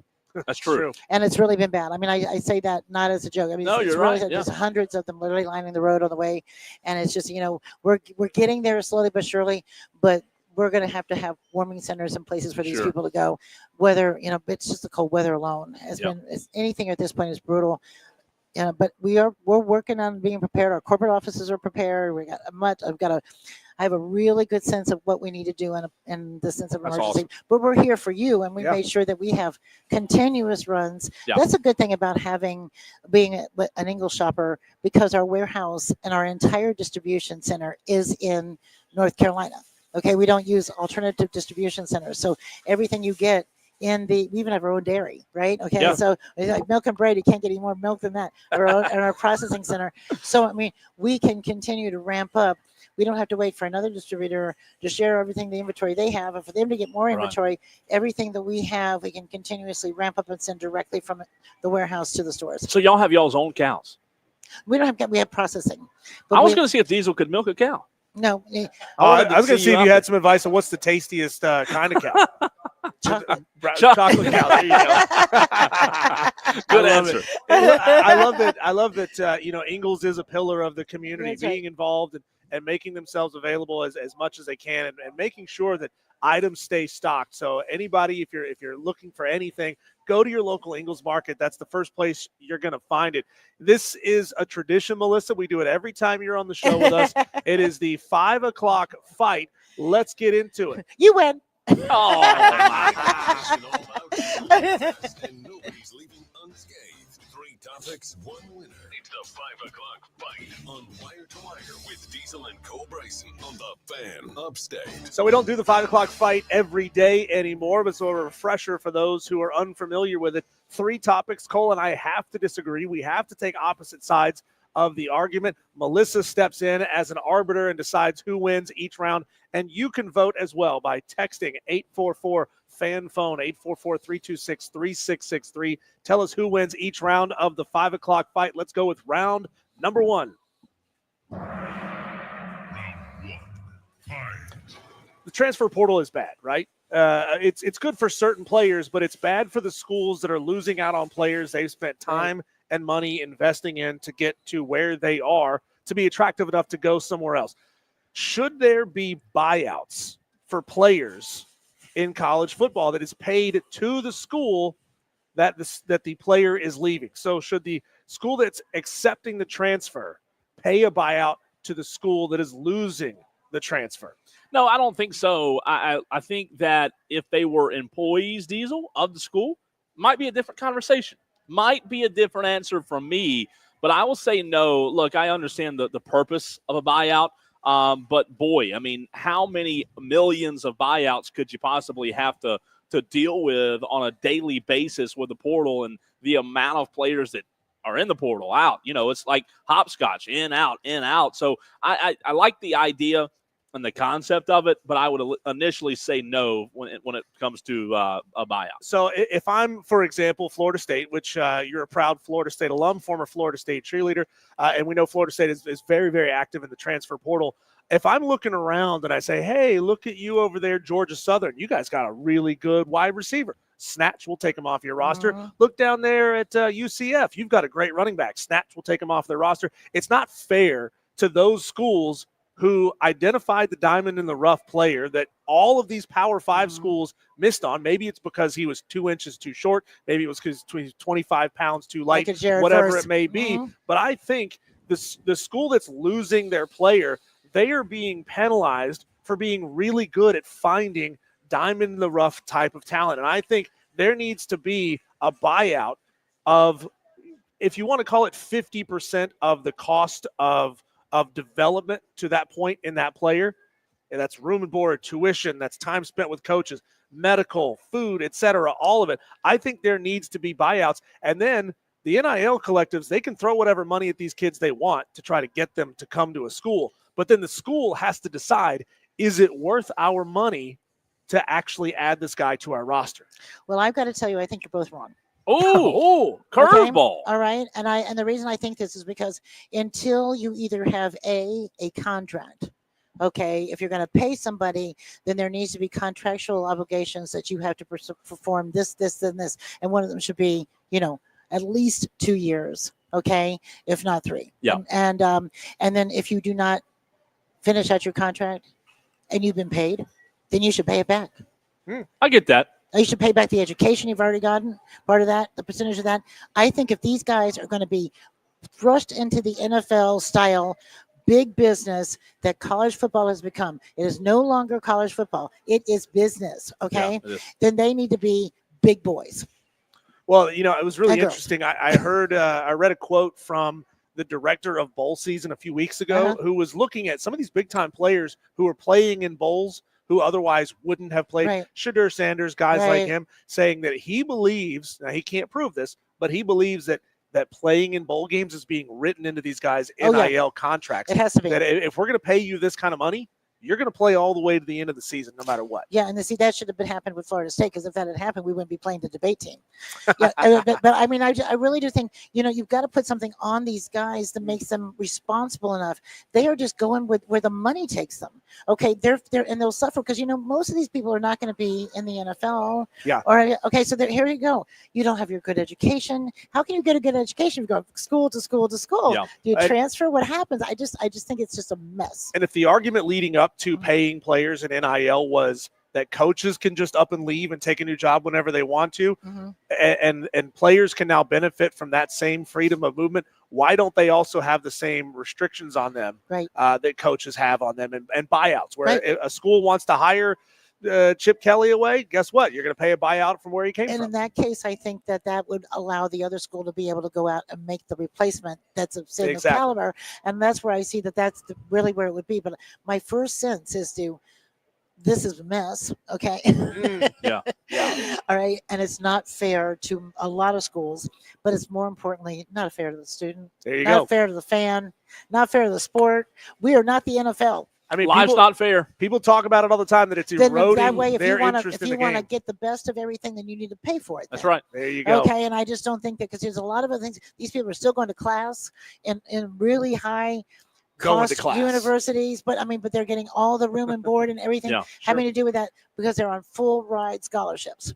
Okay, and so they're going to give that up. They need to pay what was put into that because it's not necessarily the football field where your legacy is going to be. It's going to be in the science lab or wherever, in the classroom because you're actually making that investment in their future there too. Sure. Here we go. Round number 2. Round 2. Fight. Cole, you said this one needs a little explanation. Yeah. Will it be a sleddable weekend? Well, yeah. I mean, look, it's very simple. We're told, that we're going to get this. We're told that we're going to get that when it comes to this big winter storm. So sleddable means like enough snow to go get your plastic sled or the old sled that had the red, the red rails and the wooden plank. I used to have one. The saucer sleds? Yeah. Actually go sledding. Is it going to be a sleddable snow is the question. I'm saying no. I am going to be Mr. Negative and say I'm not going to believe it until I see it. I know they're calling 1 to 3 inches. Now, we're not talking about Asheville, Miss Melissa, up there where y'all get bukus and bukus of snow. We're talking about right here in the upstate. I say no, it's not going to be sleddable. Getting your sleds out, buying them now is a waste of time. People look for any opportunity they can to do something stupid. So they will put a piece of plastic between them and a flake of snow if they can and go hurtling down a hill. I don't know if it's going to be enough snow to be sleddable, but that's not going to stop people from sledding. I've seen many times people trying to sled down a hill. They're on ice, they're on snow, everything's going well, and then bam, they hit some dry dirt and they go flying, but the sled stays still. Sled down grass. Yep. Does I-85 count? No, it does not count, because it might be. I-85 might be sleddable. We took a garbage can lid one time. That Use might that. be sleddable. It Just might if you're in your vehicle. That's what. So not Asheville, Melissa, but the upstate. Enough snow to be sleddable? I really do think so because when I was a kid, if there was dusting, and I'm exactly right.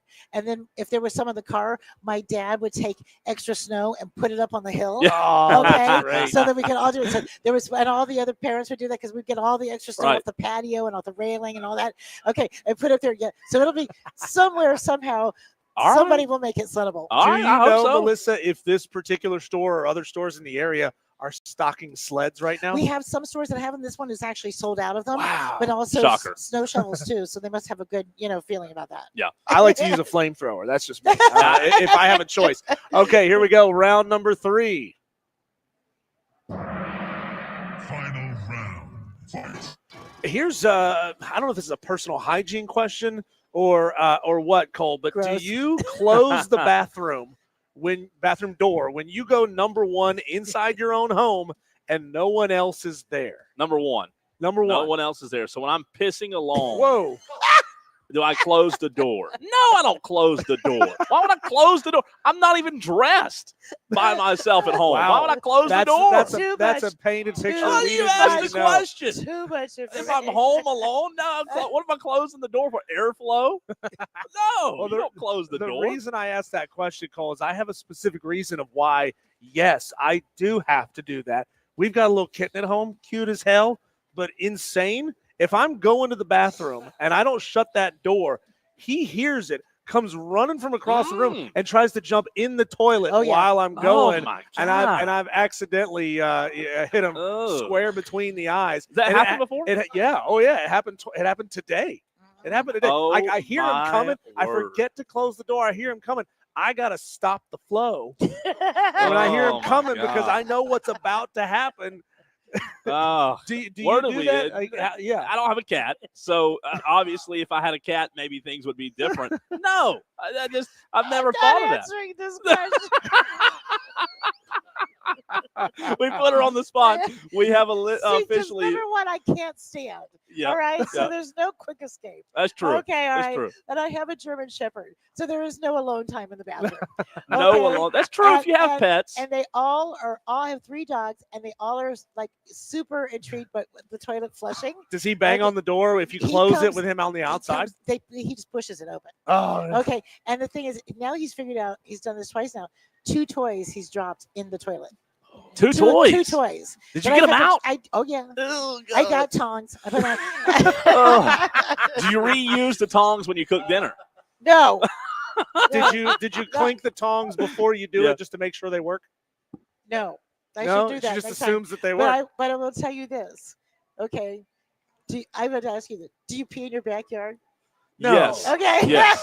No, I've always peed outside.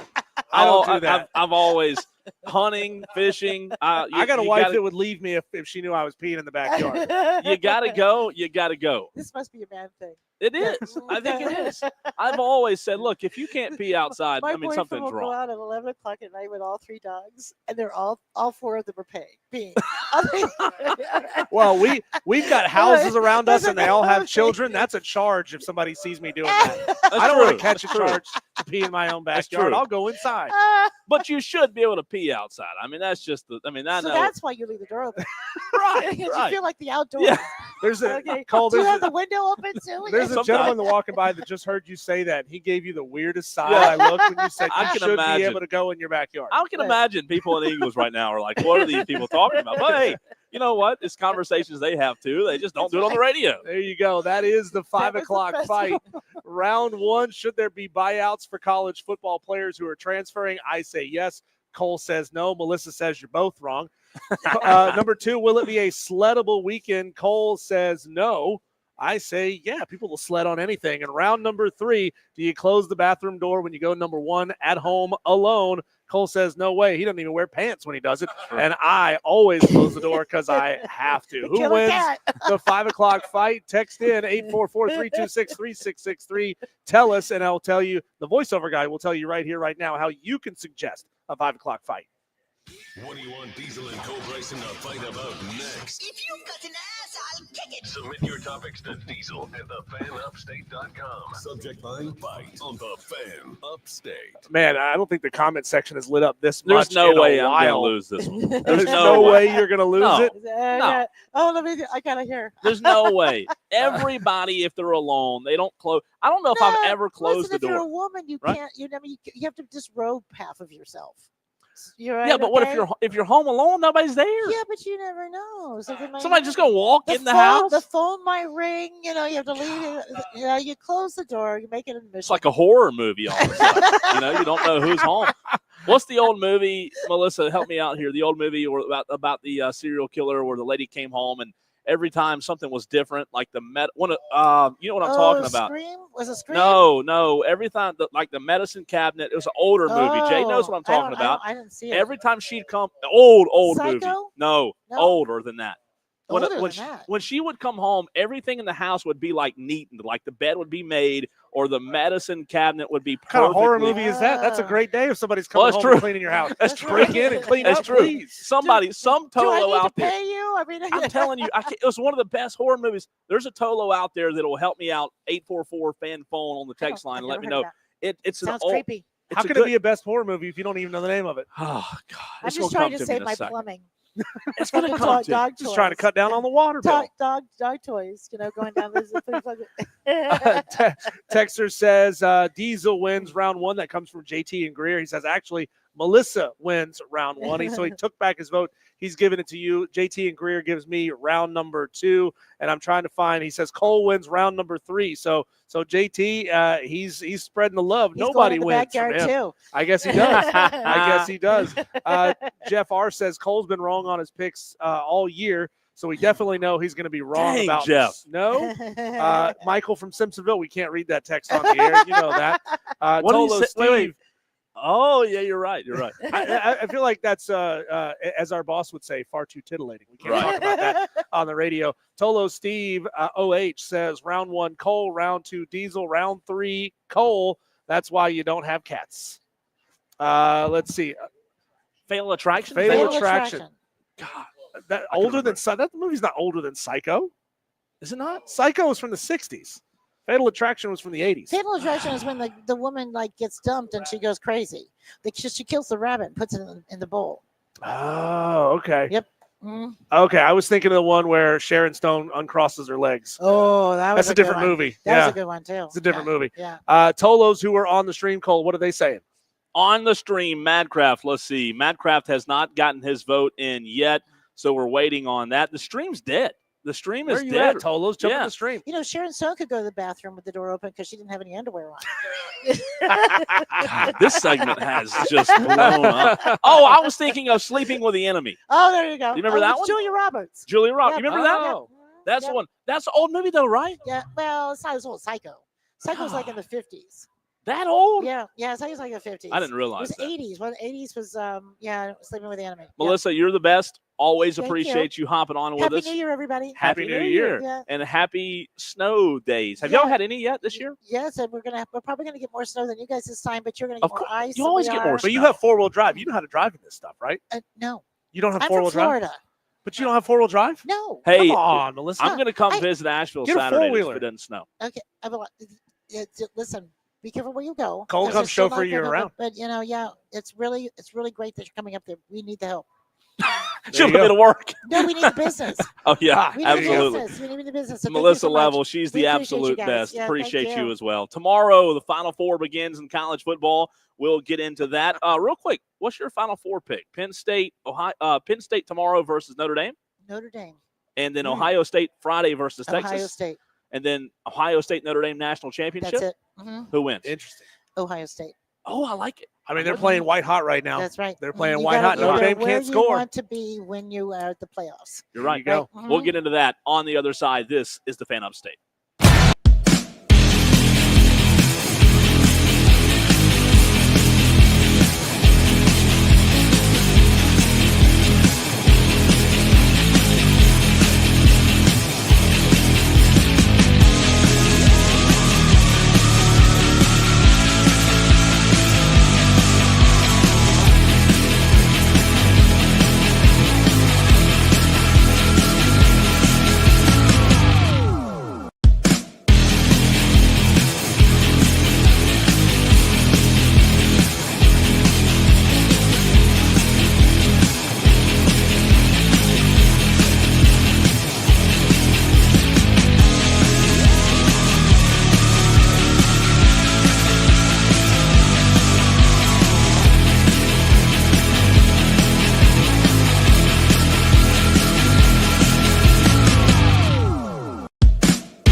844 Fan Phone. This is Wire to Wire with Diesel and Cole Bryson on the Fan Upstate. We are live at Ingles in Spartanburg. If you have not thought about dropping by, well, there's the seed planted in your mind. If you want to come check us out, we're here until 6:30 at Warren Abernathy Highway. It is 8004 Warren Abernathy Highway. If you're from here, it's the West Side Ingles location, the only one on the west side of town, right off of 29. He's Diesel. I am Cole Bryson. And Diesel, we were talking earlier about the college football playoff. Want to get into the conversation, though, when it comes to our in-state teams. So Clemson and South Carolina, the two big ones, right? Tomorrow, the Final Four begins. We have Notre Dame, Penn State tomorrow night. We were just talking about that game with Melissa Level. I want to ask the question, what would it take for, on this day, in the years coming in the future, Diesel, for the next 3 years in particular, you and I to be talking about Clemson or South Carolina in the Final Four? We'll get into that. First, let's go to the phones where Ben lets me know that we have Tom in Somerville who wants to join the show. Tom, what's up, man? Hey, guys. Hey, I'm still laughing at the fact that Diesel pees on cats. That may have been one of the funniest things I've ever heard. We're going to have to get a T-shirt with Diesel's face and it says, I pee on cats. That was pretty funny. Now, last night, one school in the state lost, and tonight, I know the other day I was frustrated with Gamecock basketball, but, wouldn't it be something if they found a way to upset the Alabama Crimson Tide tonight? It would be the most Gamecock thing ever. But I'll say this, I'm making tacos and watching the game tonight, and I'm more excited about eating the tacos. But I just wanted to say to y'all's point about the first segment of the 5 o'clock fight, I think Cole's right. I don't think we should get into player buyouts yet. I think it would just cause more confusion and chaos than we're ready for, because we already got a bunch of it. But I don't think we're there yet. Well, Tom, if they become employees, which a lot of people think that, we're headed down that road, and that may be the only way to get a grip and get some kind of handle on the portal, that, if you then try to restrict player movement to say they can't leave under any circumstances, we wind up back in the same situation we were in when the transfer portal and NIL got out of control in the first place. Yeah, when they are employees, yes, that would be a different story. Yeah. But it all comes back to the deals that are being agreed to now, and there are collectives out there now that are essentially using those same ideas of, well, if you were to transfer and sign an NIL deal elsewhere, we're going to be owed this amount of money, but the wording is very gray. And you're starting to see that now with certain players that are entering. They find out, well, if I leave, whoever I go to, whatever NIL deal I sign, a portion of that has to go back to the previous school. And it's becoming a problem. It's going to be a big problem over the next 2 years. So I just think there needs to be more clarity with collectives and players and their agent in order to avoid that problem. Hey, Tom, real quick before we let you go, the segment we're getting into now, what will it take for us to be having the conversation when it comes to the college football playoff Final Four that starts tomorrow? What would it take within the next 3 years for one of our in-state schools, Clemson or South Carolina, to be in the Final Four? It's going to take a lot of good recruiting and a lot of good development. Okay. I think, as much as it pains me to say it, I think Clemson is closer at getting to that point. But I really don't think South Carolina is as far off as we may have thought, 6 months ago. Beamer is killing it in the portal, and a lot of it's going to come with lucky breaks. You're going to have a few lucky breaks here and there to get there. But it all comes down to recruiting. You got to go out and spend money. You got to go out and find studs. And if you do that, I think Beamer's proven he can coach and get to that level. Thanks, Tom. Appreciate the call, man. 844-FAN phone, 844-326-3663. Diesel, that's where we're going. I agree with Tom about Clemson maybe being a little closer with the guys they have coming back. But for in the next 3 years, for one of our in-team states or in-state teams, rather, to be in the Final Four, and Texans want to hear from you as well at 844-FAN phone, what would it take in your mind? So Clemson finds themselves with an easier path. Nothing has changed. It's been that way for quite a while, winning the ACC. Now, kind of depends on what happens with Bill Belichick in North Carolina. Can they be a legitimate contender? Can they legitimately have a chance to push Clemson out and make the playoff by virtue of winning the ACC? I think Clemson's offense is really close. This DC hire is going to make a big-time difference in how they have the ability to advance and to get there. So the defensive coordinator hire at Clemson is going to be absolutely critical. They have studs coming in. They've got some studs on the roster already. And look, I mean, they were good enough to make the 12-team playoff this year by virtue of backing into the ACC championship game, winning the game, and then getting to the playoffs. So you can't say that they are that far off. And you can almost say, if you're a Clemson fan, how much, you can only go up from here after firing Wes Goodwin. Now, flip the script over to the South Carolina things. They were just on the outside looking in. I mean, they were right there, a 9-win team for South Carolina. The schedule, is going to be difficult as it is next year, difficult again next year.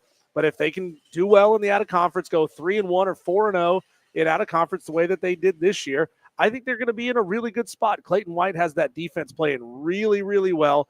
And, Mike Shula is going to have some time to gel and time to get things going as the offensive play caller, and they're going to take the reins off of Lenore Sellers compared to what was on him in the bowl game there. So I don't think South Carolina is that far off either. I like what Tom had to say. Clemson is just about there.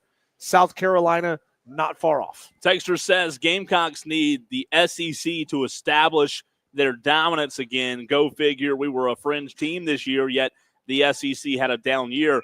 Texter, I'll disagree with you there. I think the SEC establishing their dominance in terms of having better teams only hurts the Gamecocks, and it hurts their chances to make the college football playoff, which you have to do, and to win the SEC championship. If the conference is more dominant, to me it seems as if that would not help your chances much there. Guess what?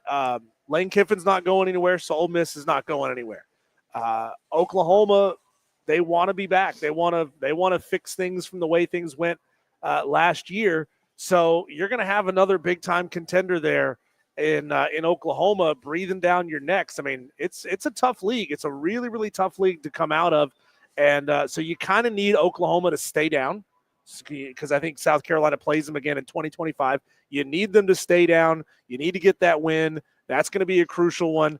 And, you're going to have to do what you did this year and win a couple of games that you otherwise probably shouldn't win. And then all it really is, Cole, is it's a difference in one win and loss.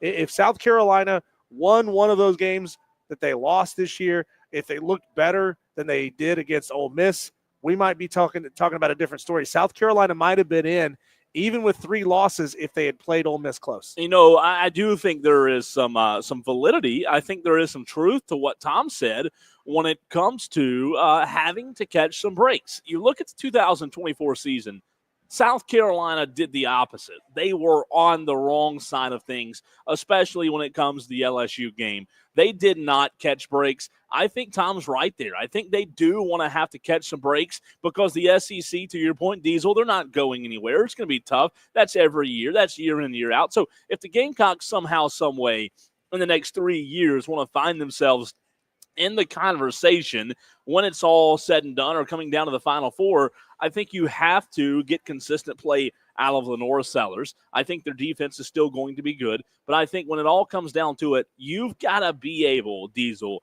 the big picture here for me, you've got to be able to win the close games, and it all comes down to the F word, finish. South Carolina, in order to be playing in these type of games in the Final Four, when it comes to 2025 and 2026, and those games against LSU get tight, and those games against Alabama gets tight, just like happened in 2024, the Gamecocks have got to possess a trait that they didn't have in 24, and that's finish. And I think if they can learn to finish, they'll be playing in the playoff. Well, here's one that I hate to say, Cole, is you're going to have to keep finding big money donors to throw money at these kids. I mean, Dave Portnoy is not suddenly going to go away.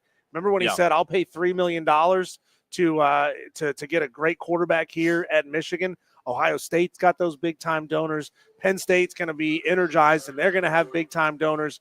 So this is not any breaking news or anything, but you're going to have to find some big-time alums. And maybe the answer is you got to find a celebrity alum who's going to say, I'll be willing to throw $2 million. Yeah, Darius Rucker. What if Matthew McConaughey, who's got more money than he knows what to do with, says, guess what? I'm going to throw $5 million after Arch leaves, of course. I'm going to throw $5 million to get the best quarterback at Texas next year. I mean, you got to be able to find those kind of guys who will throw that money around. It's going to be interesting, man. I think both are set up, but I also admit that South Carolina, their road is tougher. So it'll be a lot of fun. We can ask Chris Phillips of that question next, Diesel, who is joining us on the other side. Yes, we will. We'll ask Chris Phillips that. We'll talk all things SEC, football, basketball, etc. right here next on the Fan Upstate.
826-3663. That's 844-FAN-PHONE. This is Wire to Wire with Cole, Bryson, and Diesel on the Fan Upstate. Is the SEC's dominance in football over, just as their dominance in basketball is emerging? We're going to the source. We're going to the right person to ask these questions of. Chris Phillips of SEC Unfiltered joins us right here on Wire to Wire with Diesel and Cole Bryson.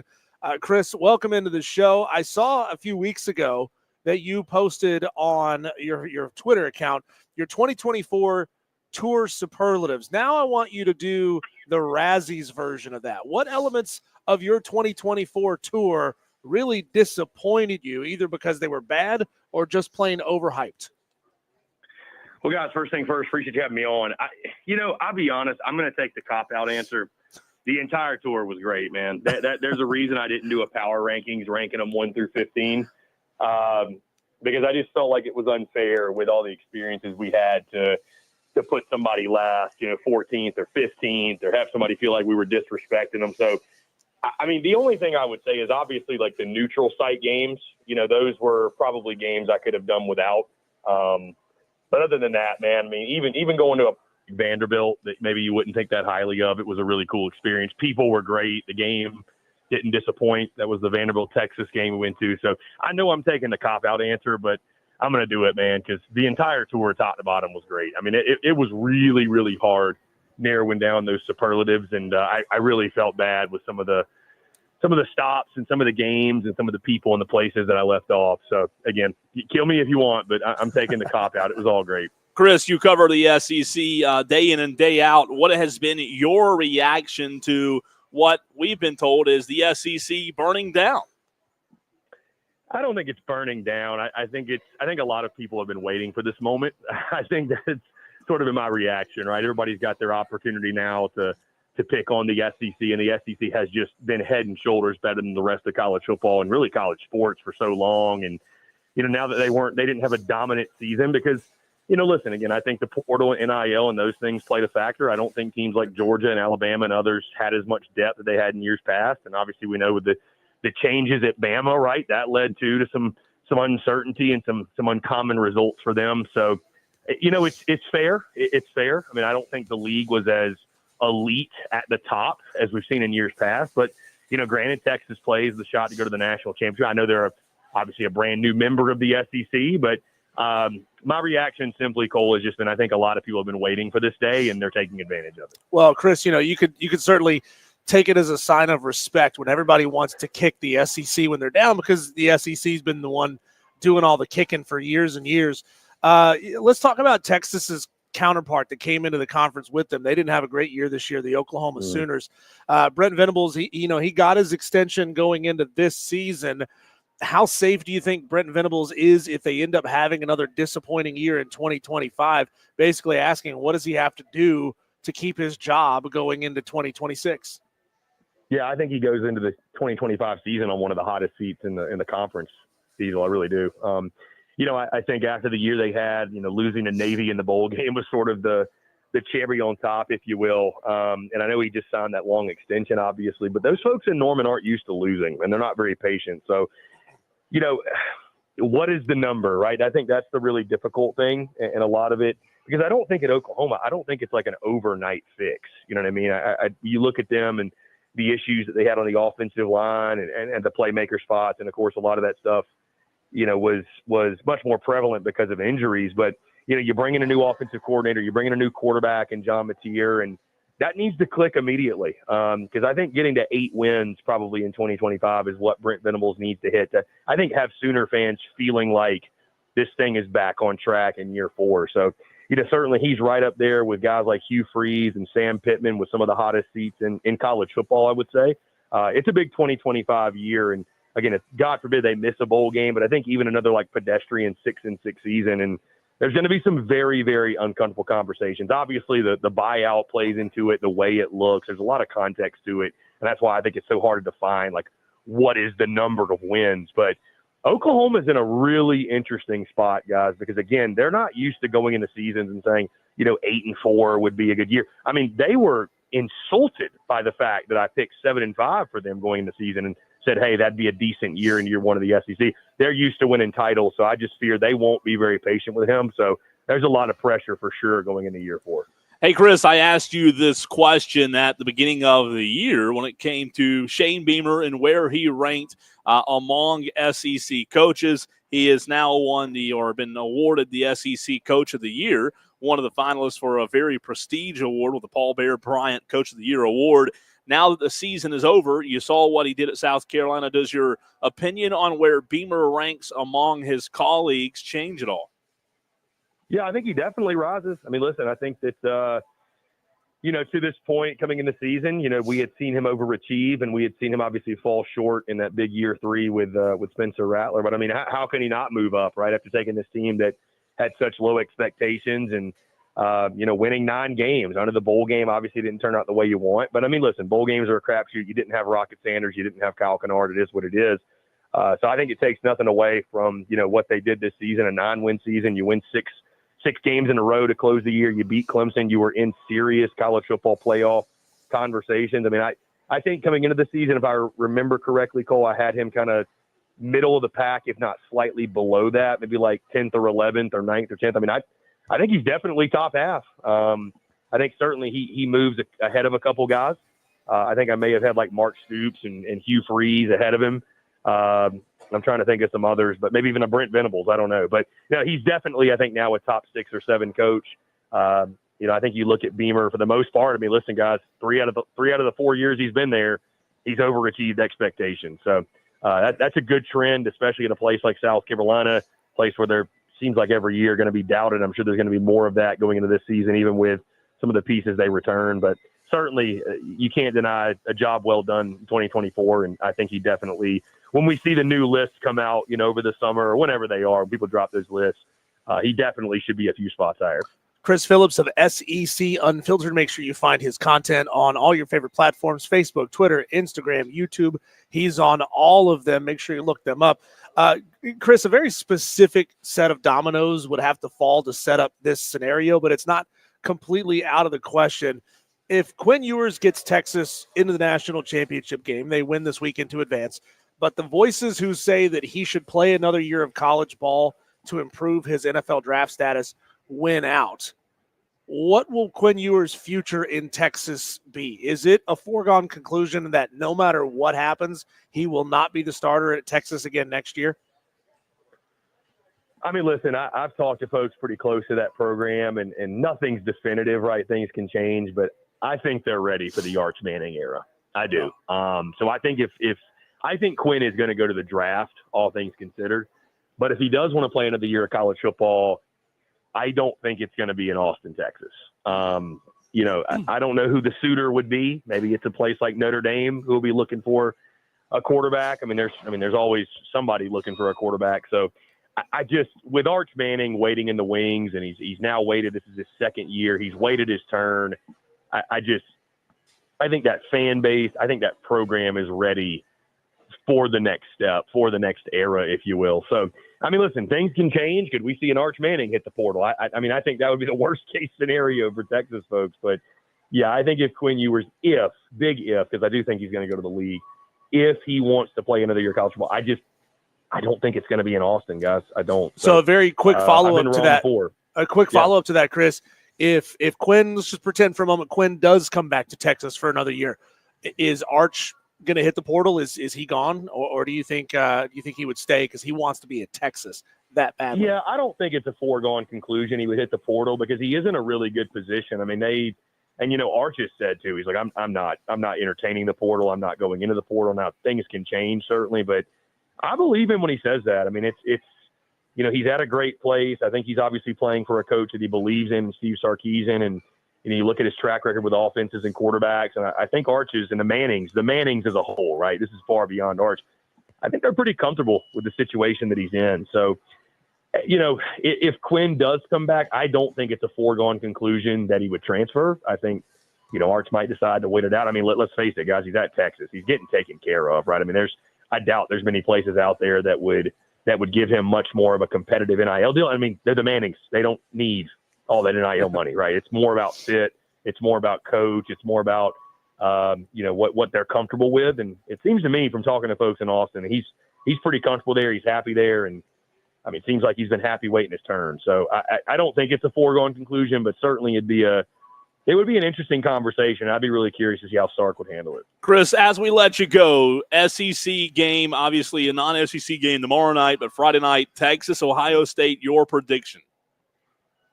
Yeah, Cole, I'm going with the Buckeyes. I think Ohio State's just right now, and I think at some point, listen, they've played 15 games. This will be Texas's 16th game. The Longhorns have shown us who they are. I mean, at this point, right, you can't make predictions based off of, what this version may show up. To me, this game is all about what version of Ohio State shows up. Because I think with Texas, again, the Longhorns are. They're very, very talented. They've got a talented quarterback. But they're going to make some blunders, and they're going to make some mistakes. And Quinn Ewers is probably going to have a turnover of some sort, whether it's his fault or not. And they're probably going to have a bad third quarter because they just always seem to do that. And I wouldn't be surprised if they jump to a lead early because they always seem to do that. But you can't get away with the things that Texas has gotten away with so often against a team that is playing like Ohio State. Now, again, why I said it depends on which Ohio State shows up. We've seen them play poorly, right? I mean, we saw it in the Michigan game. But if it were just one game, if we had just seen Ohio State against Tennessee and then they were playing Texas, I'd say, that might have been a one-off. 2 games in a row like that, guys, I think it's a trend. So I got to go with the hot hand just based off what I've seen. I think there's definitely a path for Texas to win this football game. I mean, I think there's a chance, Texas's defense can maybe rattle Will Howard, and we've seen him play poorly, and Quinn Ewers has a great game, and he limits the turnovers to just one because I think Texas is going to turn it over. They do it every game. They've played essentially the same game every week, it feels like, and they found ways to win to their credit. But I just don't think the game they play and who they are, I don't think it's good enough to beat what is the hottest team in all of college football right now and really what we expected to see from Ohio State since week 1. So I'm going with the Buckeyes. I got the Buckeyes covering -6. I just think they're red hot right now, and I'm going to ride the hot hand. I got 38-27 Ohio State punching their ticket to the title game. Chris, I hadn't sent the final standings to you yet in the Upset Picks Challenge. I do have some bad news for you. You finished. No need. I was wondering if you had any. Okay, I won't share the number out there, 13.5. I was wondering if you have any strategies for how to get better next year.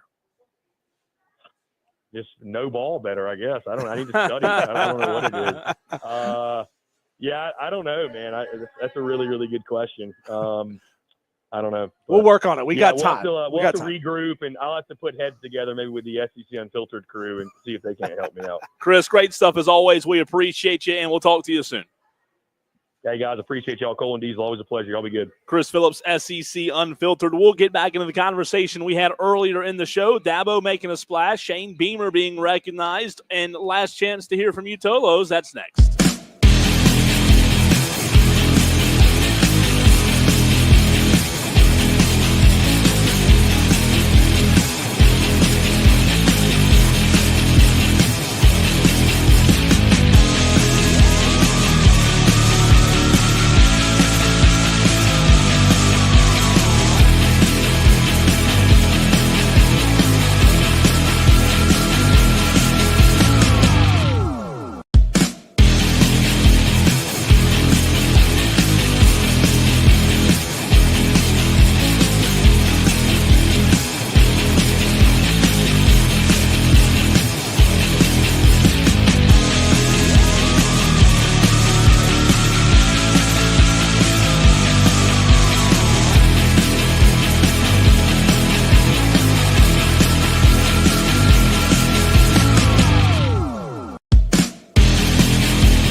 Hour of the show. Final chance for you Tolos to get involved, whether it's the text line at 844-FAN-PHONE, 844-326-3663, or the phone line. Phone lines are open for about the next 15 minutes, and they will be closed the rest of the show because we have Daily Wires after this.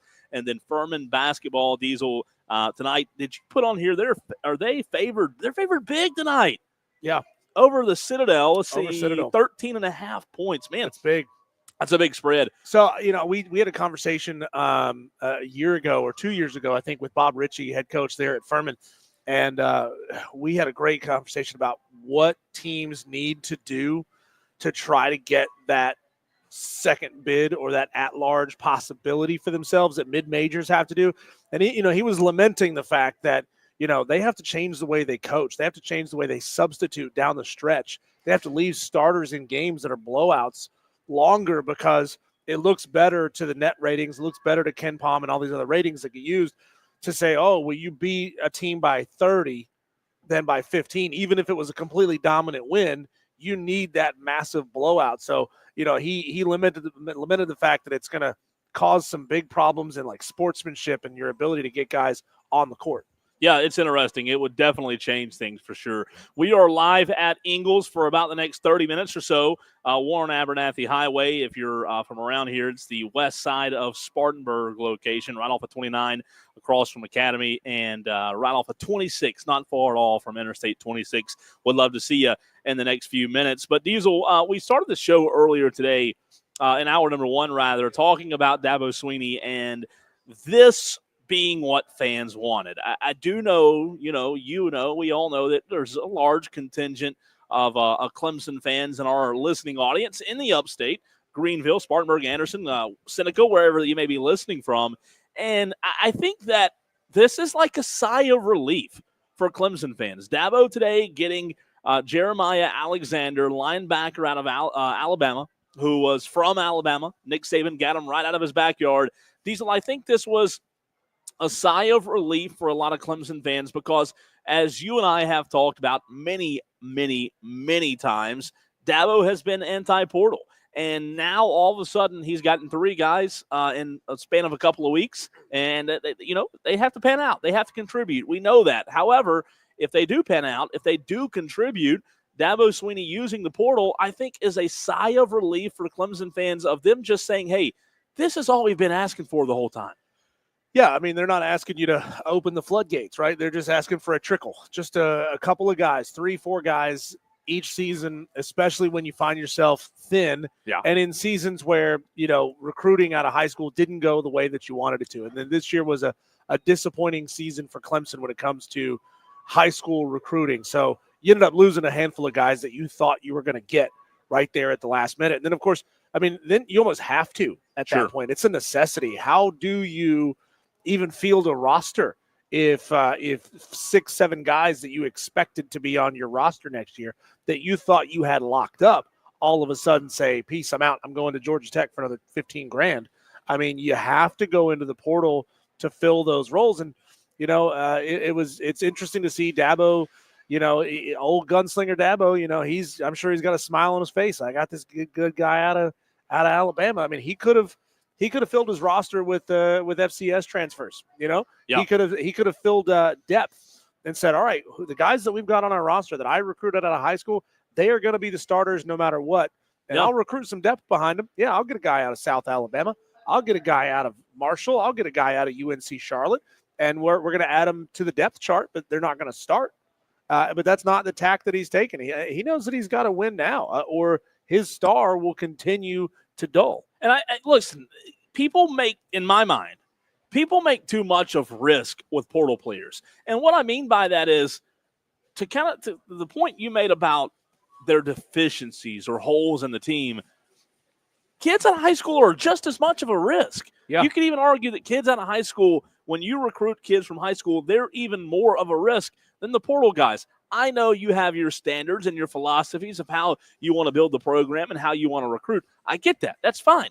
But you clearly didn't, A, hit on the defensive players you thought you were going to when it comes to defensive rotation depth, and two, or B, I went A and two, A and B. B, you clearly did not have the depth. Yeah, thirdly. So when it comes to defense, that defensive end opposite of Woods, you didn't recruit the depth well enough is what I was getting at. And then when it comes to the portal guys, you realize, hey, this is a hole. These guys that we do have aren't contributing in a way, Diesel, that we thought they would.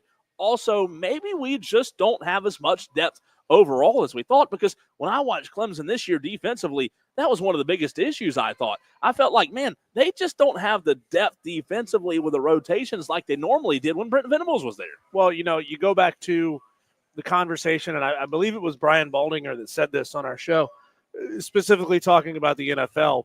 Guys that are available in free agency are the cast-offs, right? You're not generally getting star players who are in their prime on the open market.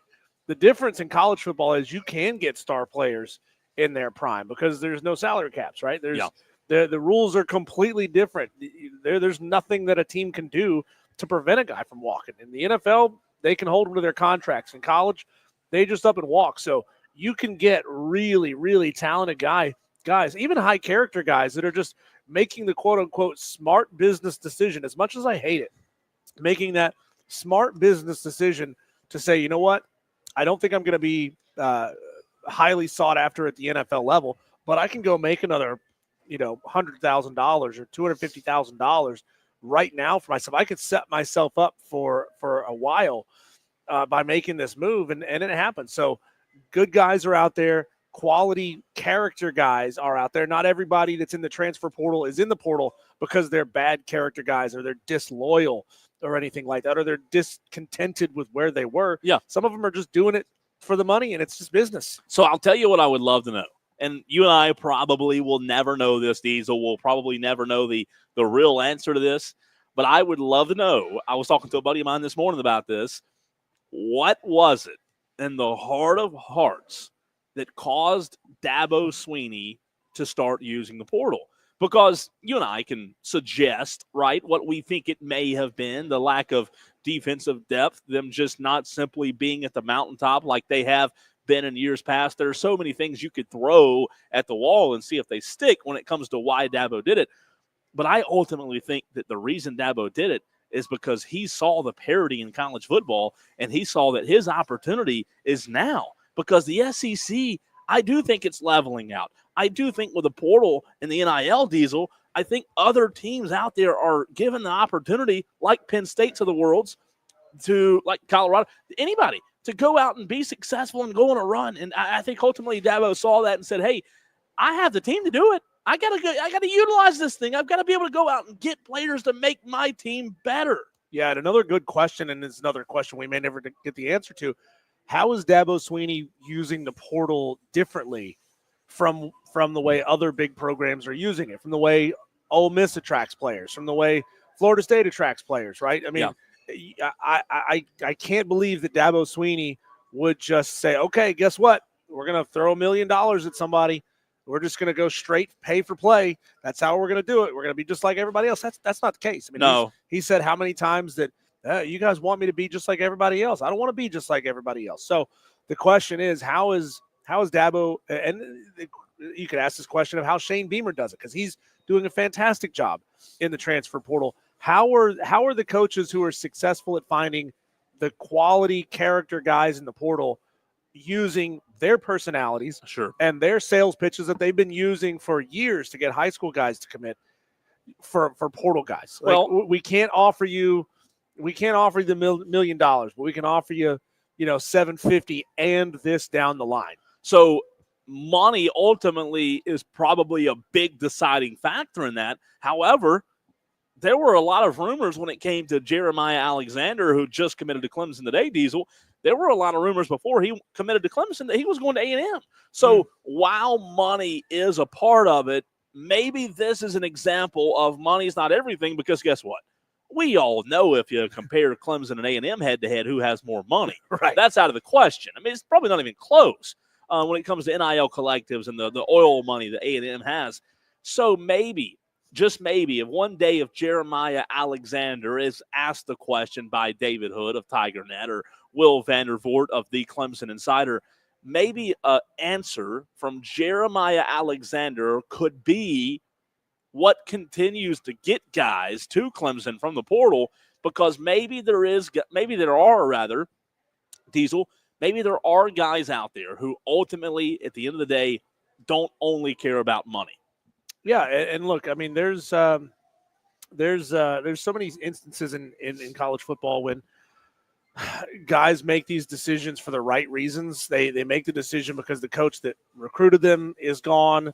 They made the decision because they want to be closer to family. It's high character guys are going to end up making the right decision for themselves. And the way Dabo Swinney is going to use the transfer portal in the future, it's okay if some years he gets 4 or 5 guys. The next year he only gets 1. That's right. He feels like he only needs 1 or 2. That's totally fine. As long as it's funny, Cole, how we've all kind of come full circle a little bit. At the beginning of the season, we were saying Dabo's in trouble because he won't use it. And at the same time, we're kind of coming around full circle saying, I kind of like the way he's doing things. Sure. Yeah. It's interesting. Spartanburg J on the text line, which you can text 844-FAN-PHONE, 844-326-3663. Save the number in your phone because it is the new text line. Spartanburg J says, guys, all caps, I don't care why. I'm absolutely giddy that Dabo has embraced the TP. Toilet paper? Or no? See, mean toilet? Oh, transfer portal. I got you. Spartanburg J, we know you're right. Ultimately, it doesn't matter why.